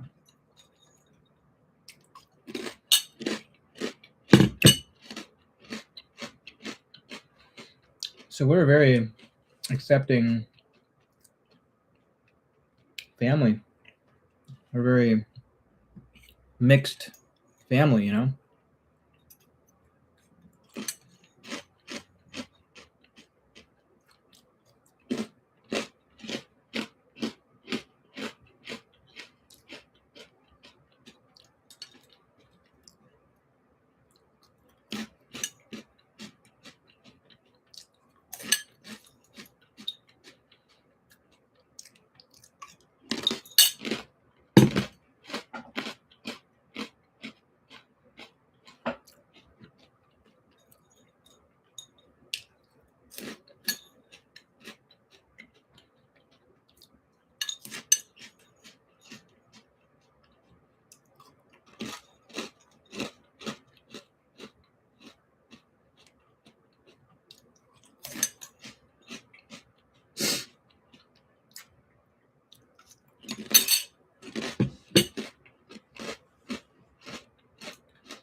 But yeah, we used to eat these Cheeto hot chips, which apparently if you find a weird shaped one, it could be a collector's item. Apparently. Look it up. I saw it on... There's a Cheeto Zard that I think sold for, I don't know, tens of thousands, maybe even a million.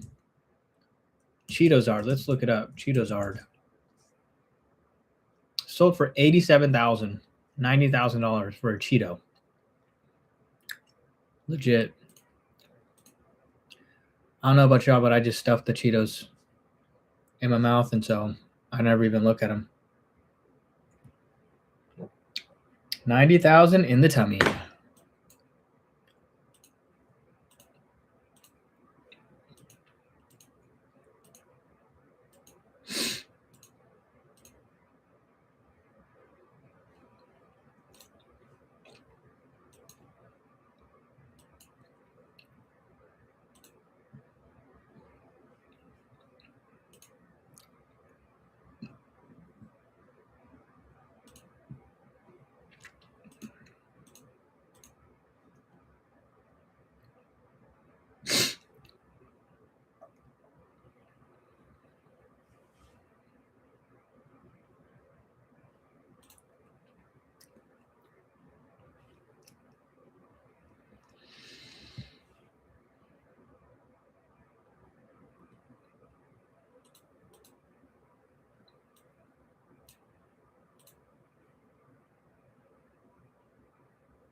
How are the Celtics still so good?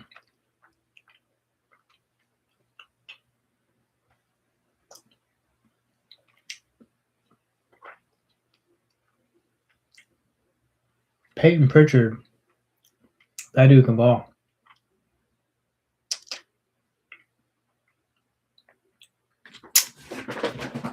That dude can ball.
Oh, who the heck is this kid?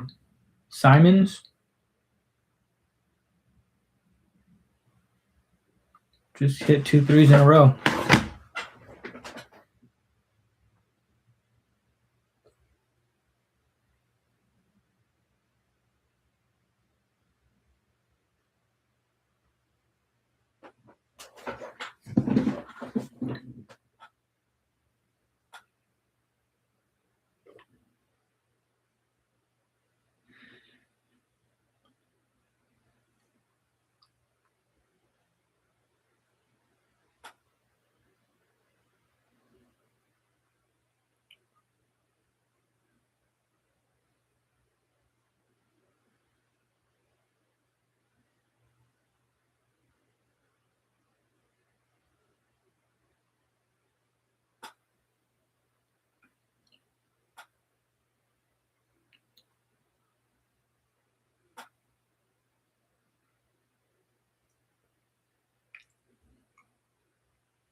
Sacramento Kings play today?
couple people tuned in, and they were looking for money management, and sometimes I can, sometimes I can't.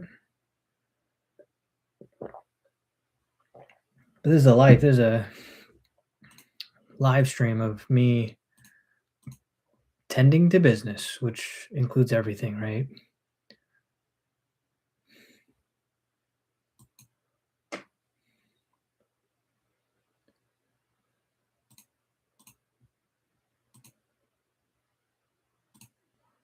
I don't just manage money in a vacuum. Manage money in a very dynamic country with a lot going on. So you see everything, the business side, the human side, everything.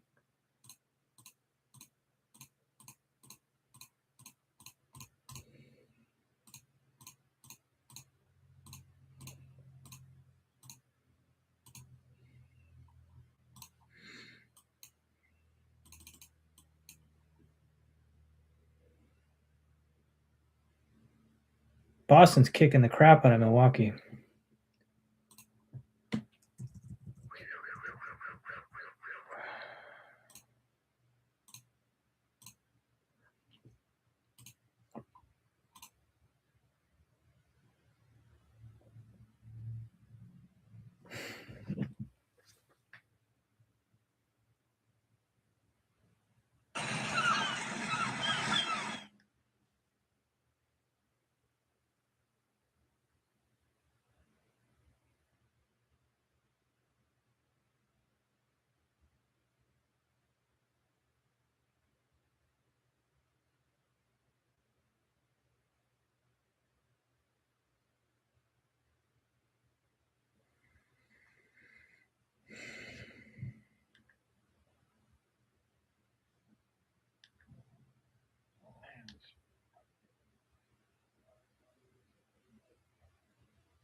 Hornets resurgent.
Yeah, like my channel is getting a bunch of impressions, and it keeps.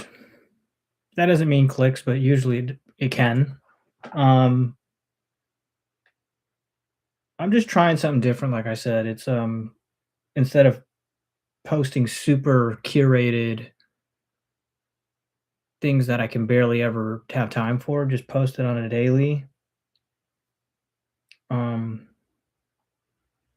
I think my new improvement now is to come up with like if I start talking about something cool or investment related, maybe I can mark it down on a living document that I just add to every single time I start the pod or I start the live. And then I can summarize with where things are at, what this topic I covered, and then at the end, and then the next day I can re-summarize it, save the notes, re-summarize it on the next day so that people know how to find the content or where to find the content.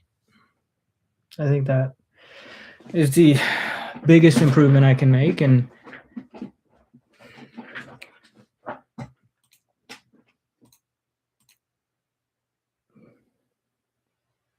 might be helpful.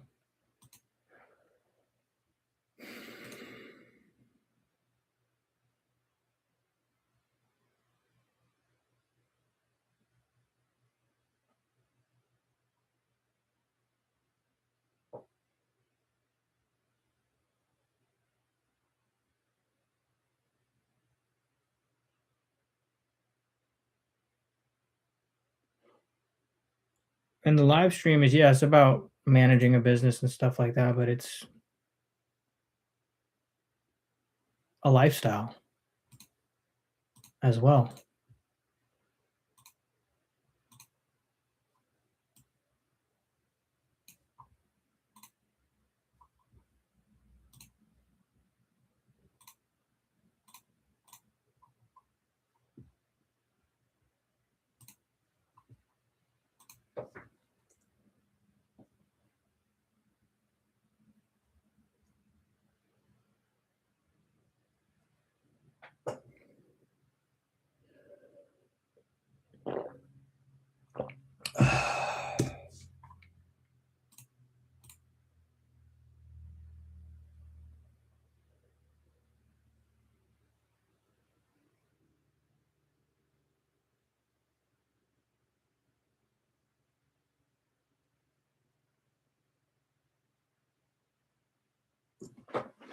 This is a terrible game. Boston's kicking the crap out of Milwaukee. Giannis wants out of Milwaukee. Would be awesome to get Giannis on our team. It would do a lot of things we need. Add size, offense, defense. I mean, he's like an MVP caliber person, but it's more the defense and rebounding and size.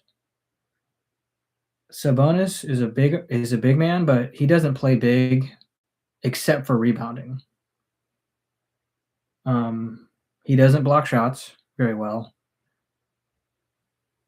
Aside from dunking and a small, like right at the rim type moves, he doesn't really have many moves. Like he doesn't have a bag that that people are intimidated by, at least.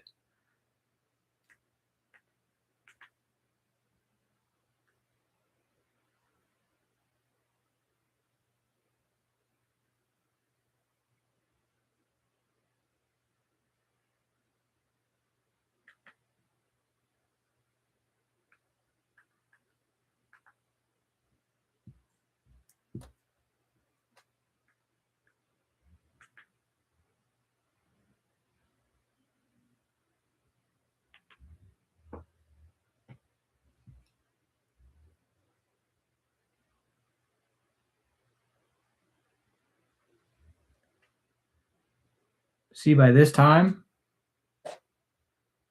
overseas markets start opening up at around 5, 4. You already got futures markets open.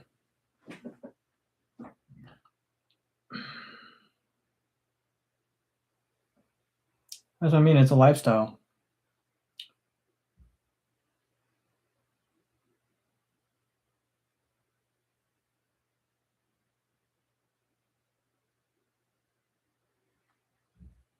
Like U.S. futures markets are down already.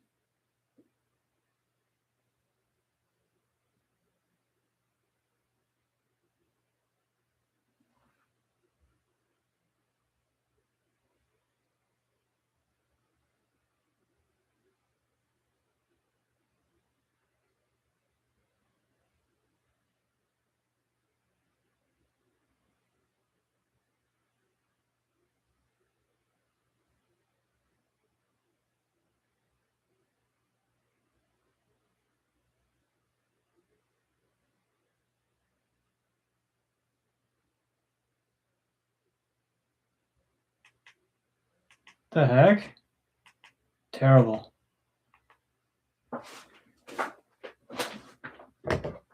Business channels commercials sometimes are so bad. It's like get rich quick schemes, you know?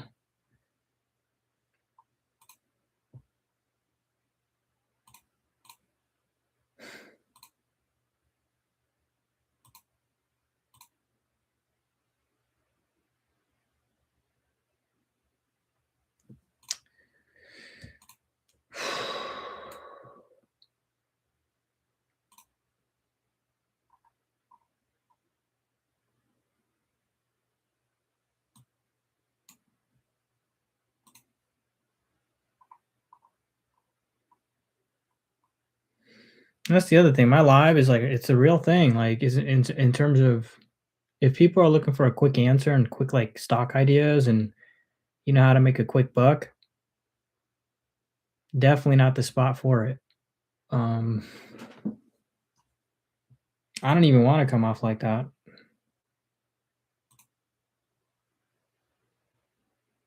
You know what I'm saying though? Hey, I'll make you millions. You know those people. And then you come to find out they're making more money off their whatever infomercials than they ever did in their businesses. So that's their genius, tricking you.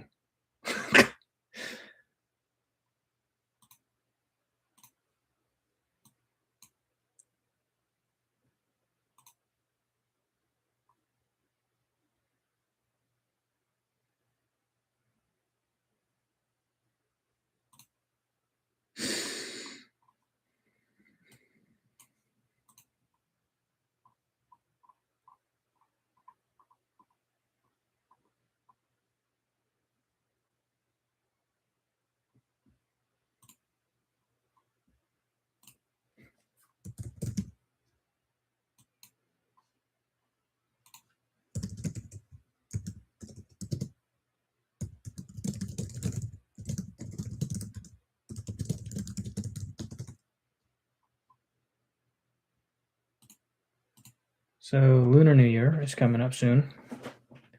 For those who don't know, big celebrations, you know, for those.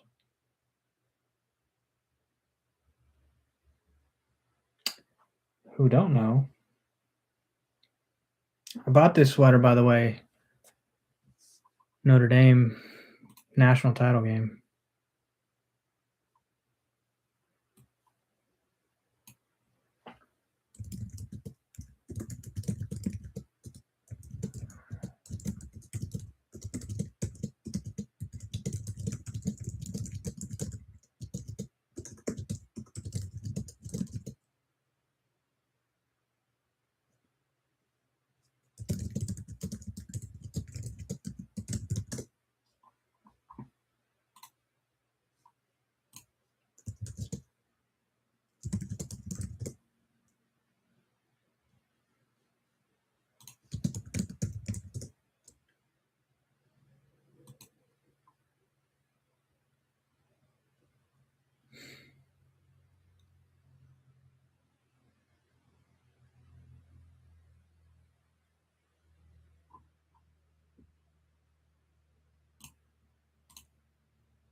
Right.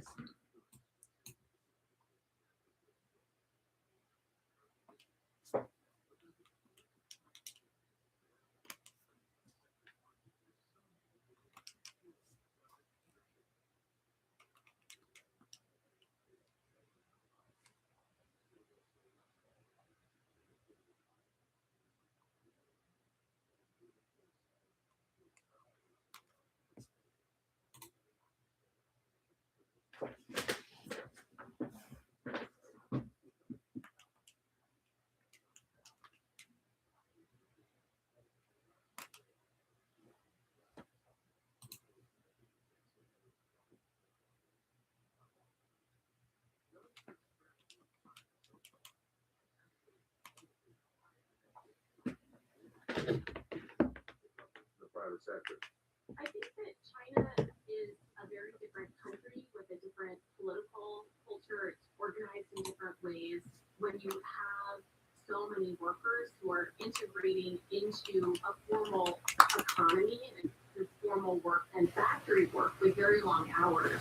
It's very hard to see how that translates into the type of economy that would work in the U.S. and that citizens in the U.S. would actually feel good about. So I think that we want to be careful to not become China in our kind of quest to ensure that we're able to compete in the global economy in which China is doing very well right now.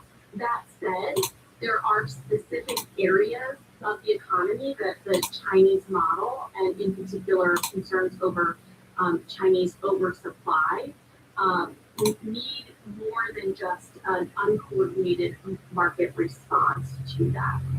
Whether it's semiconductors or steel or rare earth minerals, the Trump administration has justified its actions most often on the ground of national security. What role, if any, does national security play in this? Does that make it a more persuasive, if not compelling case for a government to have a commercial interest? Well, of course, it first of all makes the politics of taking states like this more tenable because national security concerns have bipartisan support. Congress should be part of the discussion around, how much are we going to allocate in terms of funding to support these kinds of interventions into specific companies? How are we going to decide what are the strategic priorities?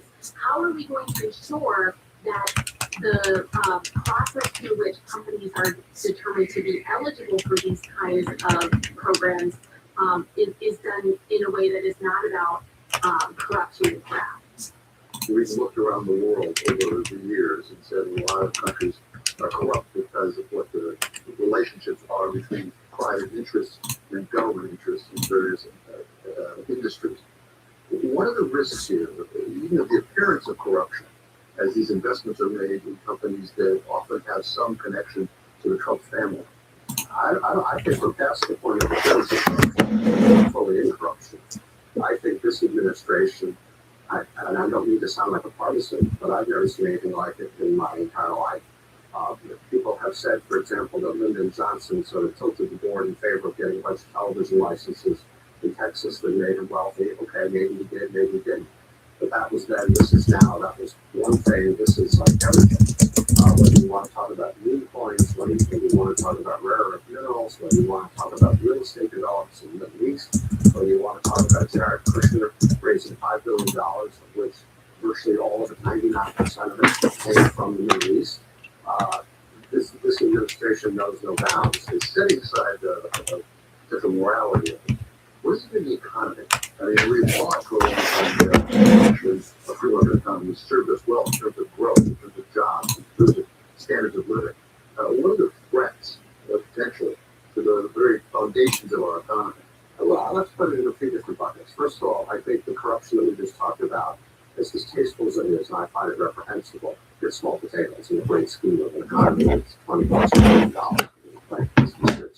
I think the government taking some of these equity interests and putting these taxes, if you want to call them that, on things also relatively small potatoes in the great scheme of things. I think the most worrisome thing, which may not fall exactly into the corruption bucket, is the fact that companies feel like this is an administration that will reward its friends and punish its enemies. The CEO of Exxon said the other day, for example, that Venezuela is uninvestable. Seems like an obvious statement to me. The president immediately said, well, I'm not going to pick Exxon to be my partner of choice in Venezuela if we actually get hold of any of this oil. And so companies, and I hear this from CEOs all the time, are terrified about what they say, what they do, and try to figure out how to avoid antagonizing the president, who has made retribution a fulcrum part of this administration. So I think that's the real danger here. Up next, the government is tightening up the rules on food stamps to save money and avoid fraud. But the effects may ripple well past SNAP recipients in a food supply chain dependent on that government support. All right. Sometimes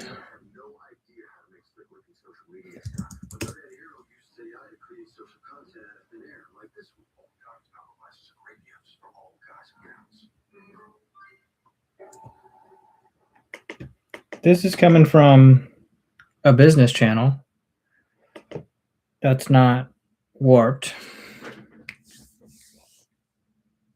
You just heard it. The worry that we're taking equity stakes. We're basically calling it, it's basically communistic. That's what that was saying just now.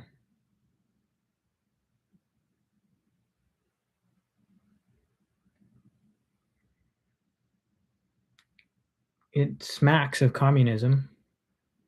Screw authoritarianism or the comparisons to Hitler. I mean,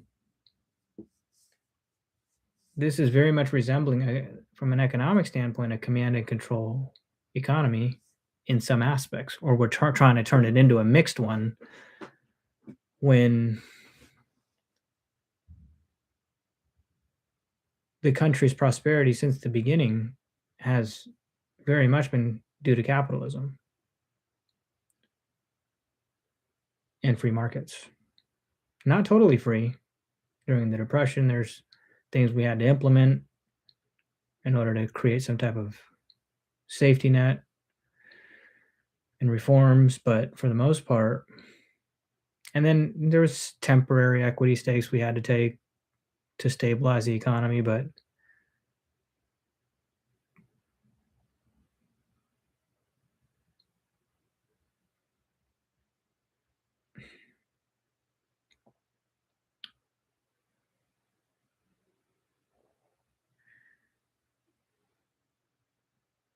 for all the talk about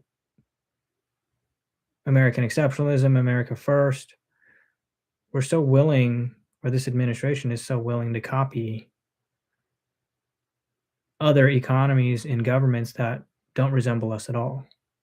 Like the sovereign wealth fund, that's a Middle Eastern thing. And so this administration is very much talked about a sovereign wealth fund, creating one and doing what we're doing now.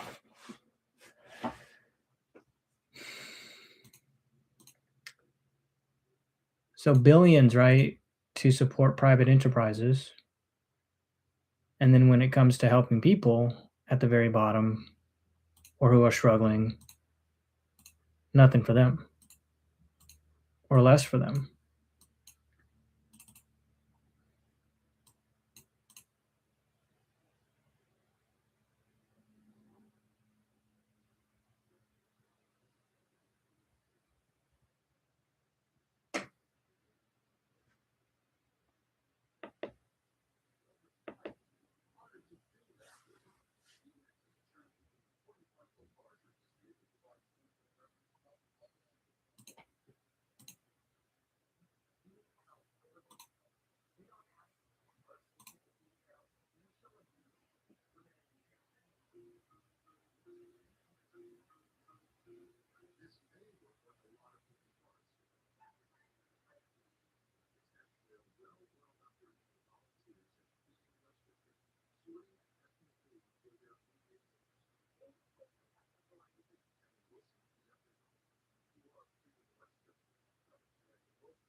4.3 times more to eat out than to eat at home.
As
earning potential for athletes expands, so do the business opportunities around them, changing the economics of the system.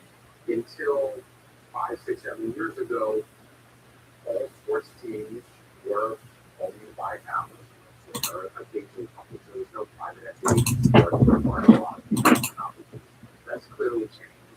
So what happens when that starts to get saturated at the pro level, so the college level, NIL, conference readjustments, and television rights now see a lot of money pouring into the college level.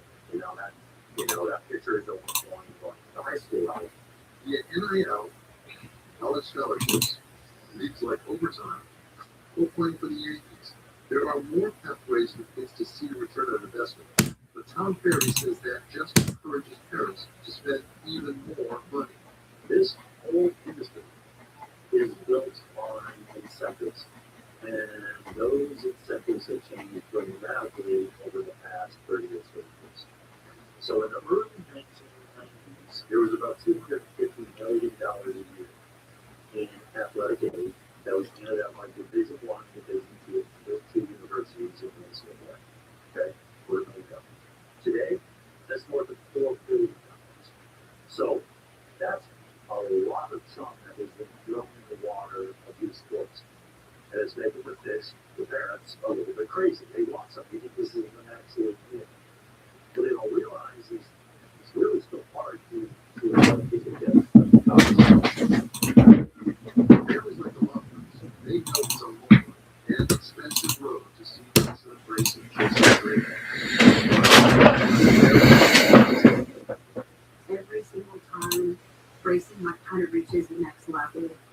I have like moments is what I usually call it. Like I'll have a moment, I'll get emotional. Like the first time, he goes on to like he went onto a high school baseball field. I was looking for the house. I was like, okay, we're making progress. We're moving. I don't doubt he will make it because he's focused and driven. And that's what he wants. And then we'll see. That does it for us here at Wall Street Week. I'm David Weston. See you next week for more stories about this.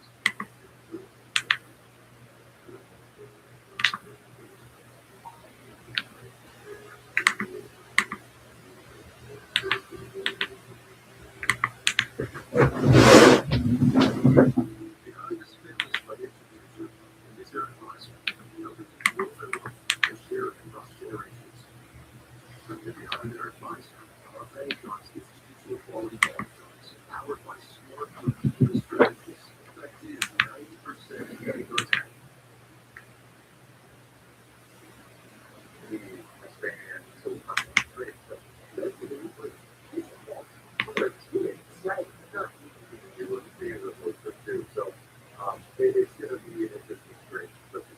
Absolutely. Those kind of dailies. It's for fitness also. They're passing videos,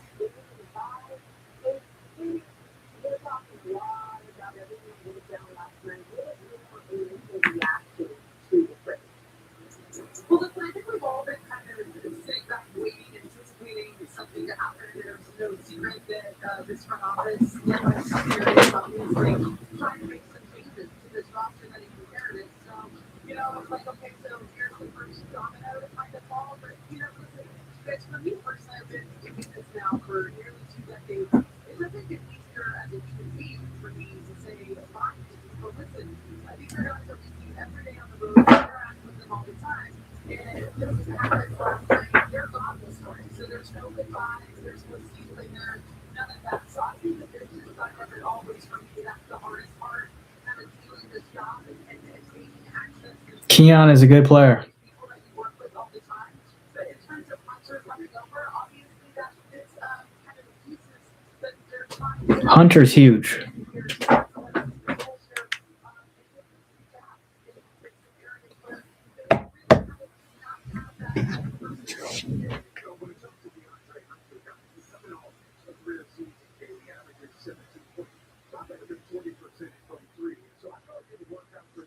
This season in Cleveland, but I like the talent that they brought in.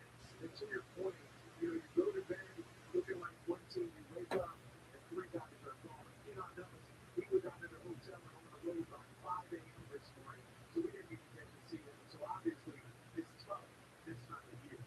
That's crazy.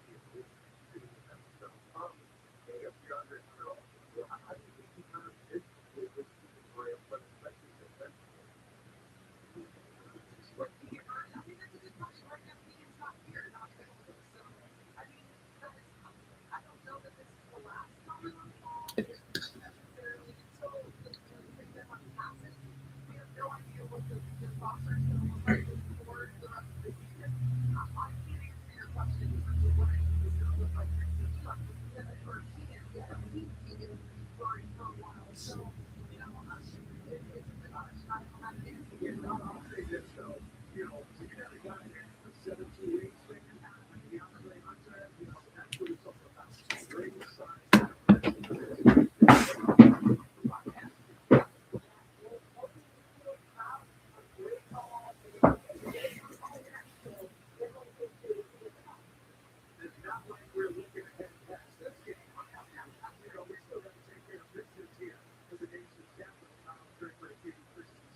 What's the latest score? Look, the ABC Sports California. Download now.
Basketball on ABC Sports California is working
by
Sacramento versus Washington.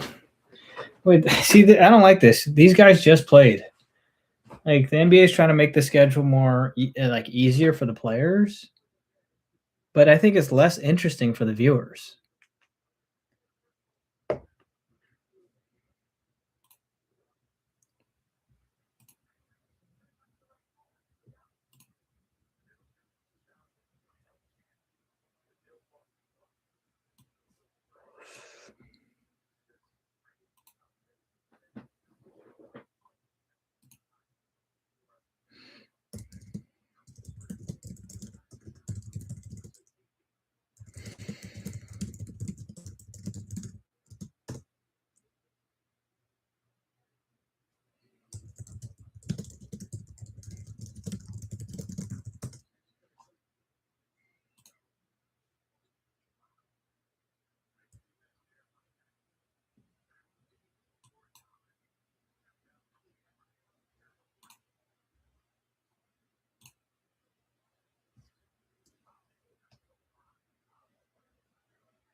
starting to feel like the Kings are throwing the season.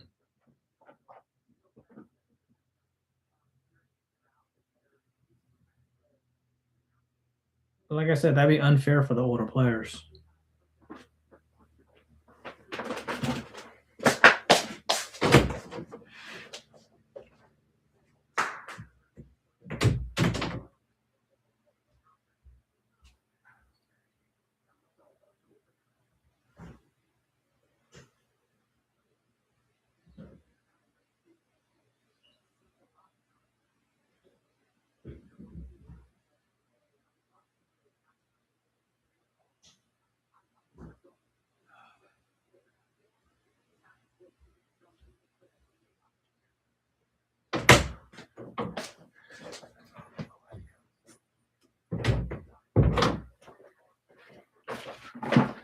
Oy.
Devin Carter's playing.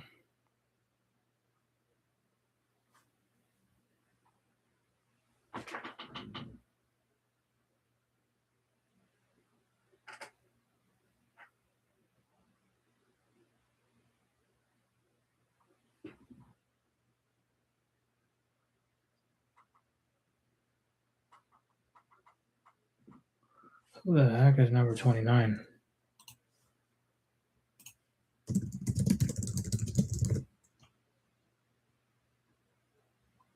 Daquan Plowden, 6'6".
So Dylan Cardwell is our main guy, like backup center now.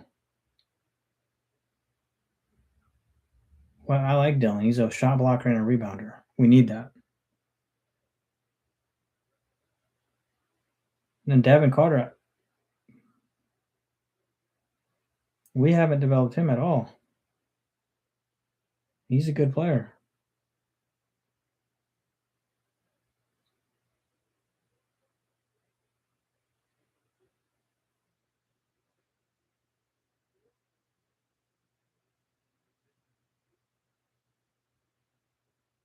So I guess in that sense, we still have some good young talent because Carter's good. I was a fan of Keon.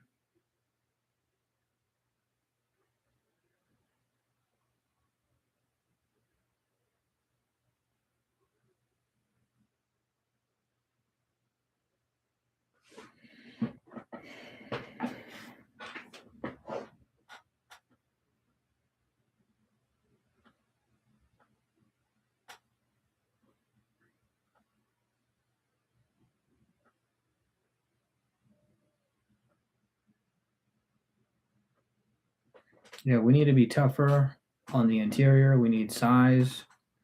But I think most of all, we need shot blocking, better interior defense. And of course, wing defenders. Which young Gucci is a pretty good wing defender.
Ooh. Plowden just blocked this dude. That's exactly what we need. Blocked him. Nice. I like that.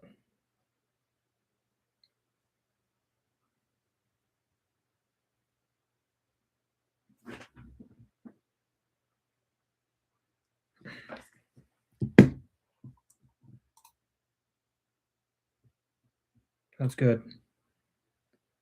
Our interior defense is terrible.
And the thing is with block shots, you don't need to block every shot, but if they're scared of your interior defense, which actually this backer, Eubanks can block shots as well. He can play interior defense as well and rebound. All you need is one. I used to be a shooter. If I got my shot blocked on the perimeter even once, it changes your trajectory of your shot each time that person runs up on the block again. So it's even if it's one block shot, that's how powerful the block shot is, And every time I look down the box score, every game we'd have like maybe one block shot.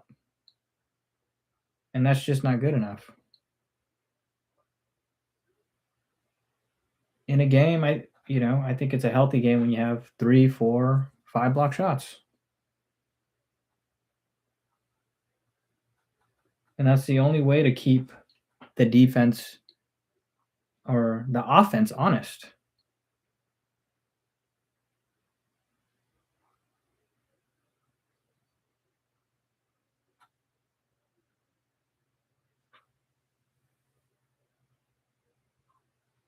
So a lot of people will see threes, right? And then they'll say, damn, they're draining threes on us. We need better perimeter defenders. And that's only partially true. But what if they're getting those threes because of one, it could be because of the penetration of the perimeter players and kicking it out to the 3-point players. So, then you'll say, oh, well, they shouldn't get that first step. What if they got that first step from pump faking a 3-pointer? And you don't have help, so you close out. You don't close out as hard as you can. Closing out means run up on that 3 right in his face. So you play off of him because you're scared of the drive because you got nobody back there to block a shot. So pump fake, drives in. The defense, of course, is going to collapse, and then they just kick it out.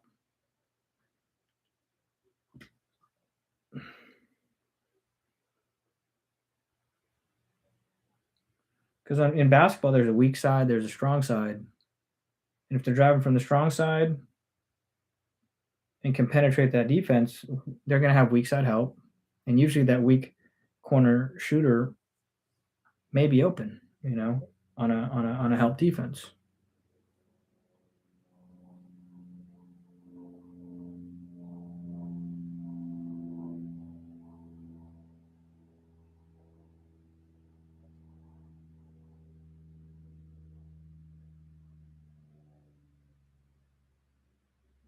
But on a really good three-point shooting team, I think you should be able to run out on the shooter as hard as you can every time to get him off the line.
Like, I would not close out hard if I didn't think that I had someone in the back who could actually defend the penetration. And if you have a whole bunch of small guards, you know, not if you don't have a real shot blocker back there, you're just going to play off your man so that they don't drive past you. You need help defense.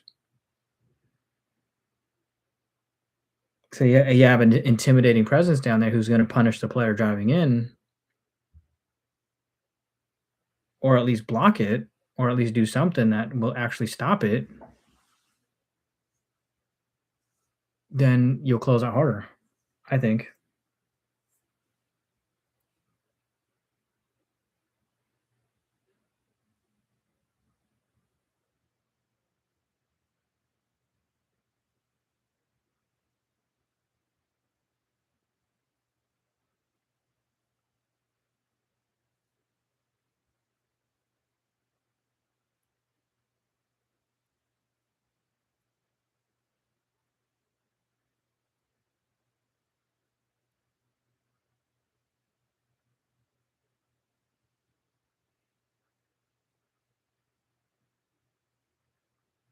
Who the heck is that? The Wizards got some nice young players.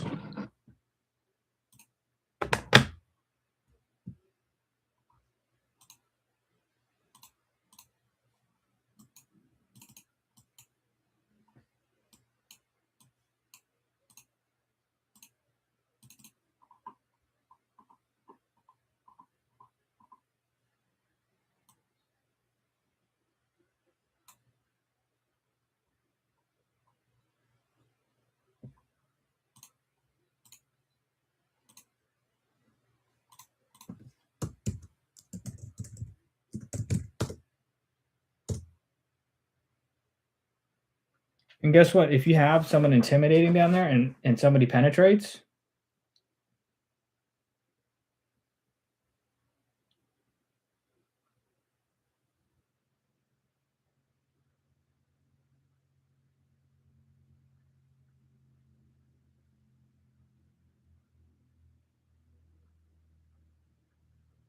other players are less likely to sag off their man on the pass out.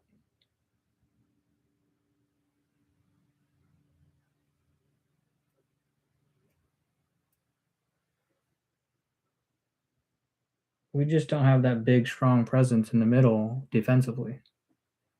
But that's changing with Precious, Cardwell,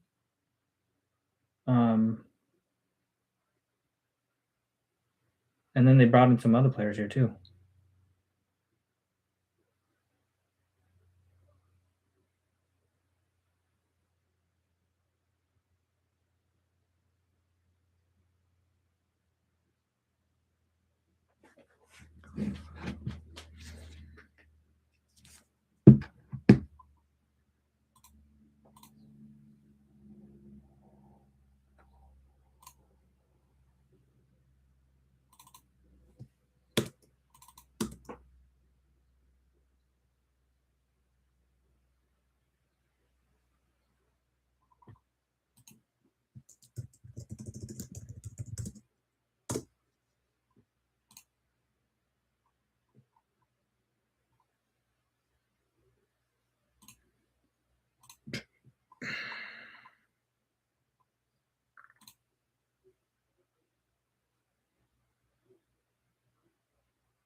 Oh my lord, Zach's on fire.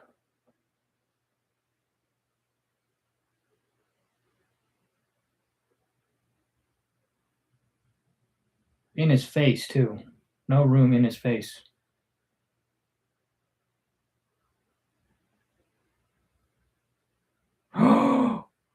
Oh, damn! From the logo, another 3 by Zach. 42-46, Washington. 2:10 left in the second.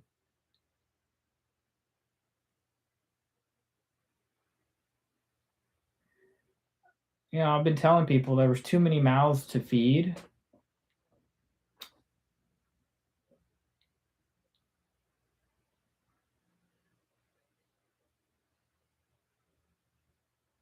Because, like, Schroeder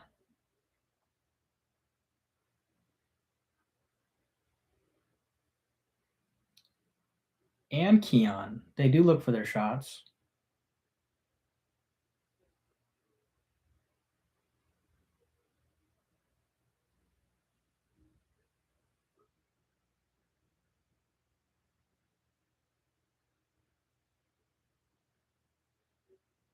I mean, Hunter looks for a shot too, but I think he'd be playing backup to Levine. It wouldn't be like a guard looking for his shot. Like Russ actually doesn't look for a shot that often. Or it's if he does, it's within the context of the game. He's like a true point guard.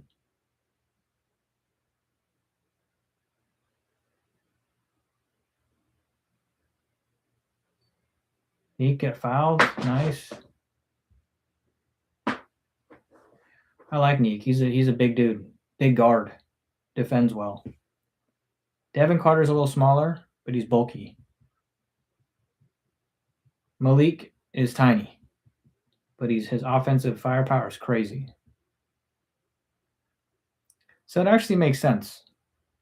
Of course, the Athletic, there's a bunch of bozos at the Athletic, especially when it comes to the people following the Sacramento Kings.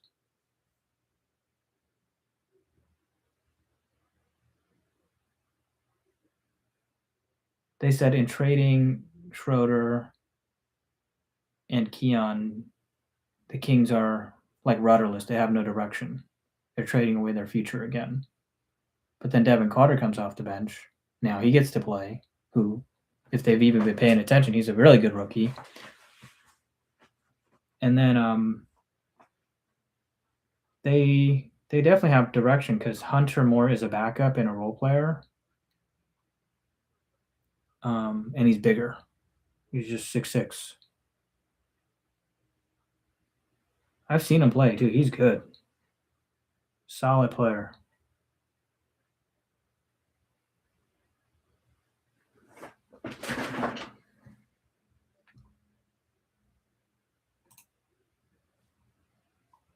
Just looking at a couple stocks.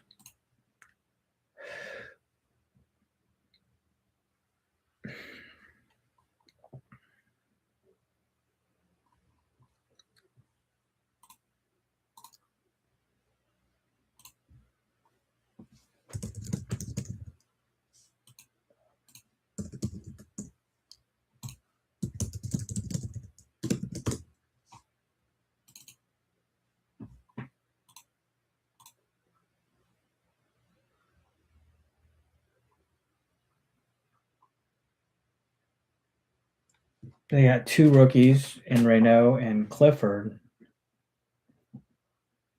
It's just Keon isn't a fit with that system because they've got so much offensive firepower in DeMar and Levine. Even Sabonis wants his own shot. Malik is looking for a shot off pretty often. So that's a lot of mouths to feed, you know. But Sabonis is getting pretty frustrated with his role. It's just his offensive bag is not there. It's not there.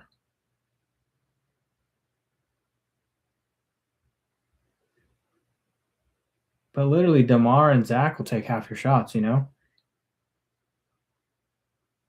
Which is good because they're actually proven scorers. And Malik, too.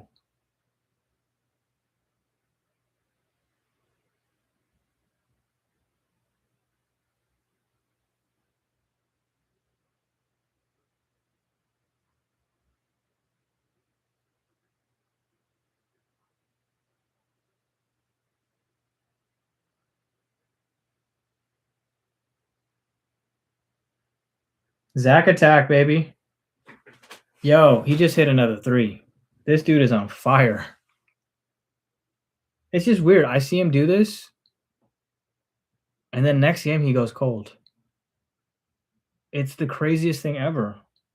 Like, but when he can get hot, he can get hot. But I think it's part of the Kings' like offensive identity.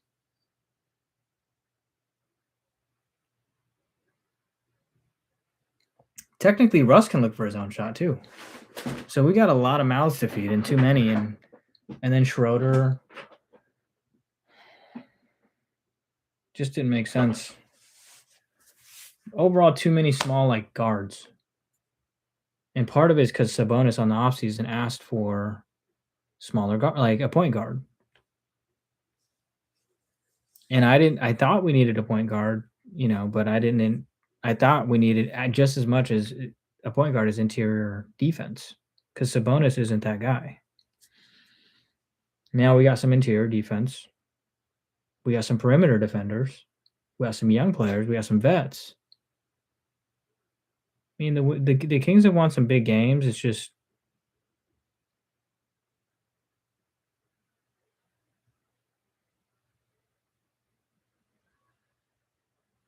so what I think Scott Perry did was he was like, we made a mistake in drafting Schroeder or paying for Schroeder because we didn't think we can get both Schroeder and Russ. Well, we got Russ as well on the cheap, and he's doing well for us. So instead of dwelling on it and just trying to double down on his mistake, he corrects the mistake, trades Schroeder,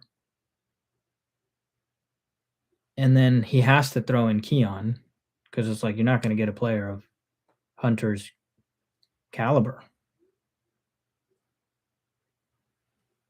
without throwing more in there, So stuff that Keon is a big loss, but Hunter's a really good player, and he fills what the team needs, which is size, perimeter defense, and some offense,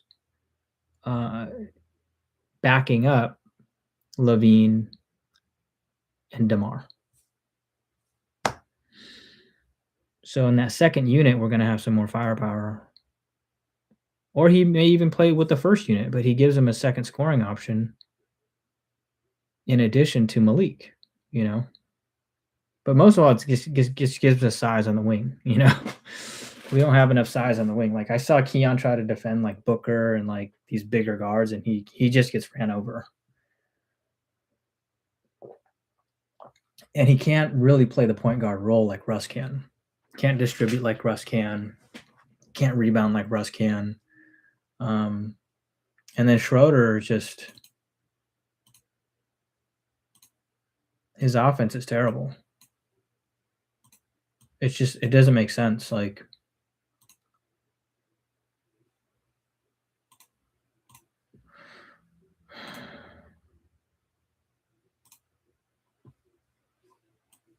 yeah, I've been trying to figure out Schroeder. And he hit that game winner, so it's like can't be mad at that. Against the Rockets.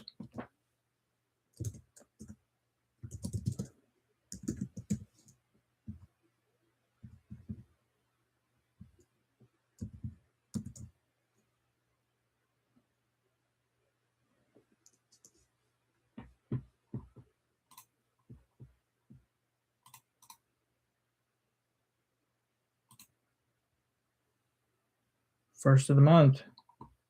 Bills.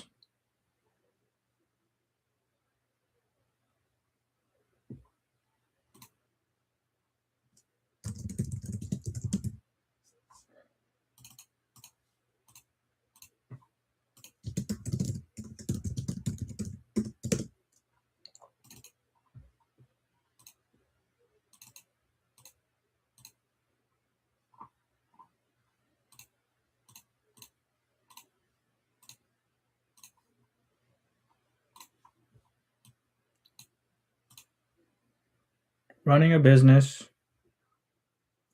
takes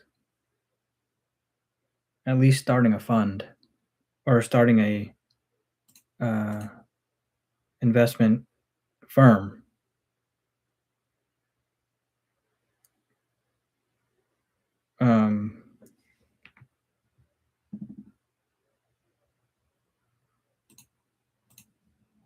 Starting an investment firm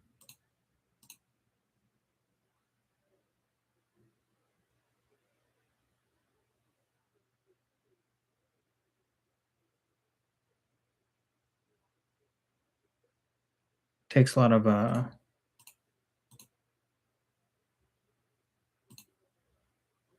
I'd recommend saving up a lot. That's where a lot of my money goes back into the business. And then, the startup cost is, you just look it up. How much does it cost to, start up a firm, an investment firm?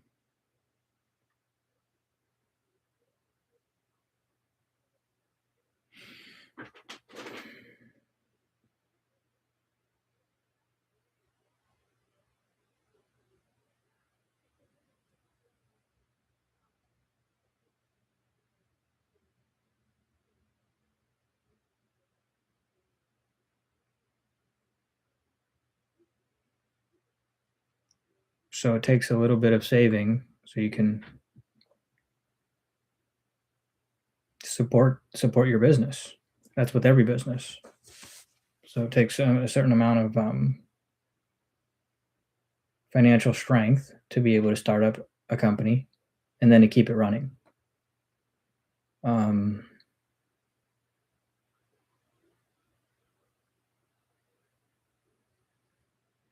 So that's what I would suggest. I mean, everybody's number is different. Hey, how much do I need to start an investment firm? What do I want my AUM to be? Based on what I think I can do performance wise or AUM wise, however you're doing it. And I did a lot of reading. I did a lot of networking. And I think I mentioned it already. I found a really good team, most specifically an attorney that was able to help me and help advise me. It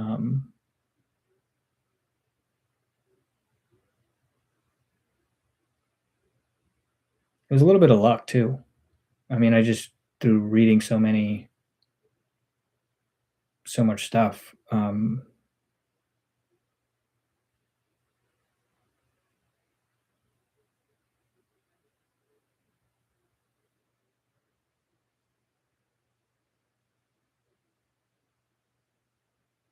So everybody's path is going to be different, but I would talk to people in the industry, reach out to people, read up on other firms, see what they're doing. And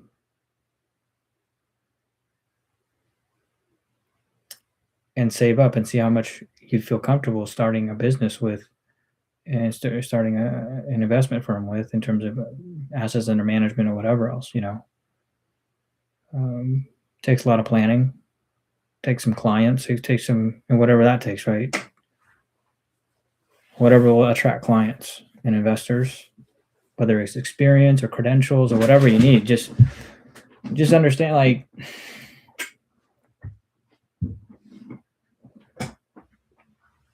yeah, for me, it was, I could have started a lot earlier, but I really wanted that formal experience so I could deliver a good product. So I'm not about like getting super rich myself or anything like that. I was just about, hey, can I do a really good job managing money? And that was all I was concerned about.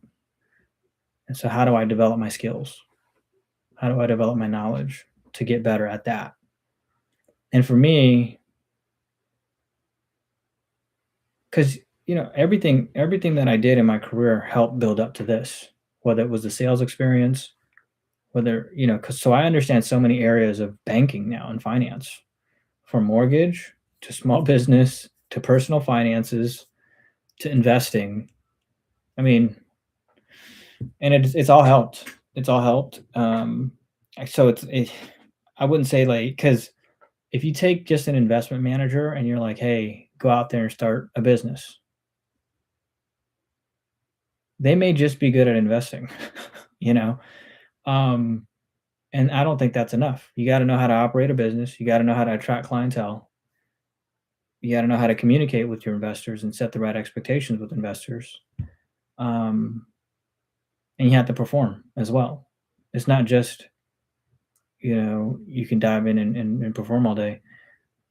You got to love the whole process too, because there's a whole aspect of managing a business that most business owners experience. But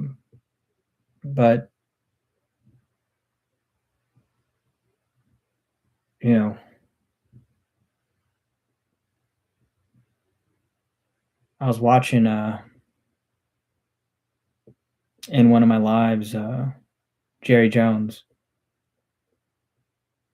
and he was saying how passion drove him to acquire the Cowboys, even though it was a terrible idea and it was losing money and all this stuff. And even Jensen, I think Jensen says it too. Not an endorsement of Jensen or his company, but he's like, if I knew what I would have went through starting a business, I never would have started. That's the whole point, though, right? It's not that he wouldn't have started. It's just you don't know all the obstacles till you get the ball rolling. It's never going to be perfect, is what I'm saying. And I knew that, but I still wanted, and I didn't really actually care about that. I wanted the skills. I wanted the skills, and I felt like I sharpened them with the formal experience. And then a lot of my heroes, they had less formal work experience than I did, when they started, their businesses. So, I mean, I had almost 5 years of experience, in one actually managing portfolios. No, I did 4 years or 5 years of managing portfolios. One as an associate, one as an actual portfolio manager. And so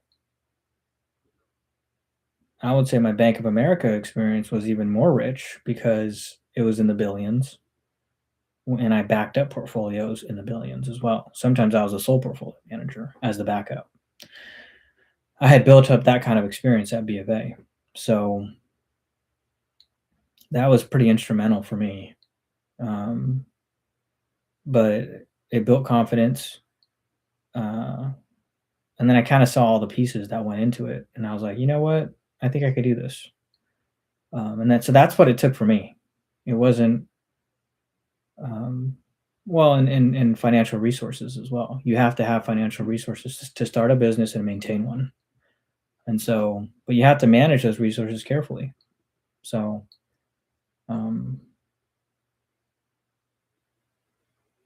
but like I said, for me, I wasn't trying to rush into it and do all that, but I wanted the experience. I thought I got plenty of banking credit experience already, which really helped as far as, because it's not just investing. You got to move money, you got to accept funds, you got to, there's paperwork to be signed, right? There's a whole like compliance thing that you have to do. And that was always a part of my job as a salesperson, which it's funny because, like I said this in a previous live, as a portfolio manager, half your job is talking to clients. It is client facing. Like the difference between an associate and a portfolio manager, the portfolio manager is out there talking to clients. Much more. I'm doing the grunt work, to prepare books and such so that the portfolio manager can get out there and talk to the clients. And of course, the portfolio manager is managing the portfolio itself.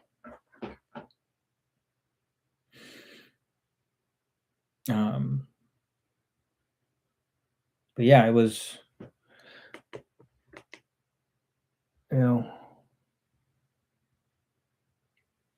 was a great experience. And like I said, it's just funny because that's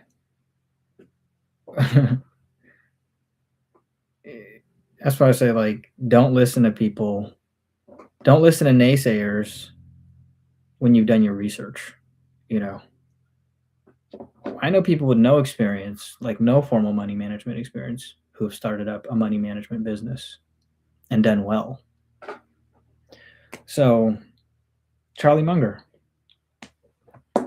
although he had a very successful real estate investment portfolio before he started to manage money in partnership form.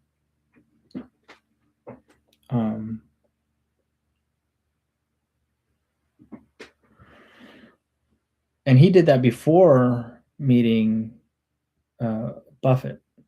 So the people out there who are like, yeah, you can't figure it out unless you like do this, X, Y, Z, all these, there's no steps. I mean, it's like, if you love what you do, you got to get into it. Charlie did it by jumping into real estate development and investing.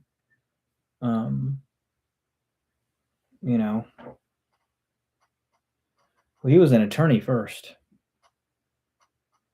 That was his training, actually. So Warren was like, that's a terrible business. You should join mine. So that's what he did.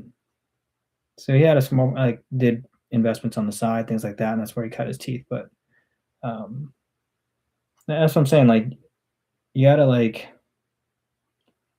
do your own research, do your own due diligence on this. What is it that I need or you to do what I want to get where I want to get? It may not necessarily be start a business. It may just be, hey, be a portfolio manager and manage money for an institution. That's fine too, you know? Like, had Graham not retired, Buffett may have continued to work with Graham for a long time. But it just so happened he moved out there, had like 2-3 years of experience with Graham, and then Graham was like, "Hey, you want to co-manage the fund?" Or what was it? It was an investment company, and Buffett was like, "Nah, I'm going to return to Omaha and just do my own thing." He bet on himself, and obviously won big, but he had naysayers as well. There's a lot of people in the community that was like, "No, you can't trust him," and this and that, and it's unfortunate, but it is life. It is life. But I did have some managers, I won't say where, that didn't that threw some shade. You know, you always get that though. It's just you get good and bad managers. I mean, I worked for so many managers in my career. You know, so you're gonna get good and bad ones when you work for so many managers. I think in one of Buffett's interviews, he's like, he's loved all his managers. He's only had like 2 managers, but the point is, but I've had the pleasure of working for mostly good managers. So I've been fortunate as well. And I've learned from every single one of them, the good and the bad, you know, and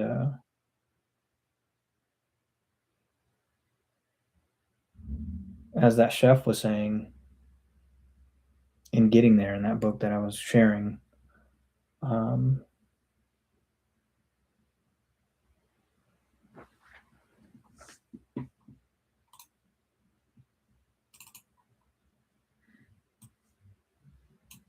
don't burn bridges, you know, never know who you're going to come across.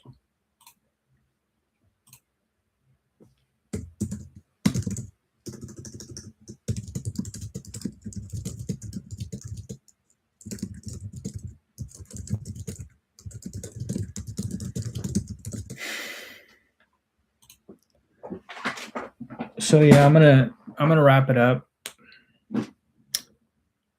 But basically, at the 8-hour mark, I talked about what goes into starting an investment company, what I needed, what I thought I needed, and how to deal with naysayers. And then for probably the first hour or two, because this is Sunday, I talked what's on my mind politically. I think some of that ties into business, unfortunately, or fortunately. You know, so I do this. I manage a business, but I'm also a citizen. I'm also an uncle. I'm also a brother, a son. I play all these other roles in society as well. So, you know, I have concern with things that have been going on, and I think a lot of people do, and I think it needs to be fixed. So that was the first hour or two, and then at the 8-hour mark or so, I didn't just not say anything for 7 hours. I don't think, but I had to do a lot of errands and stuff like that. And at the 8-hour mark or so, again, I started speaking on starting a investment firm, what I went through to kind of do that, and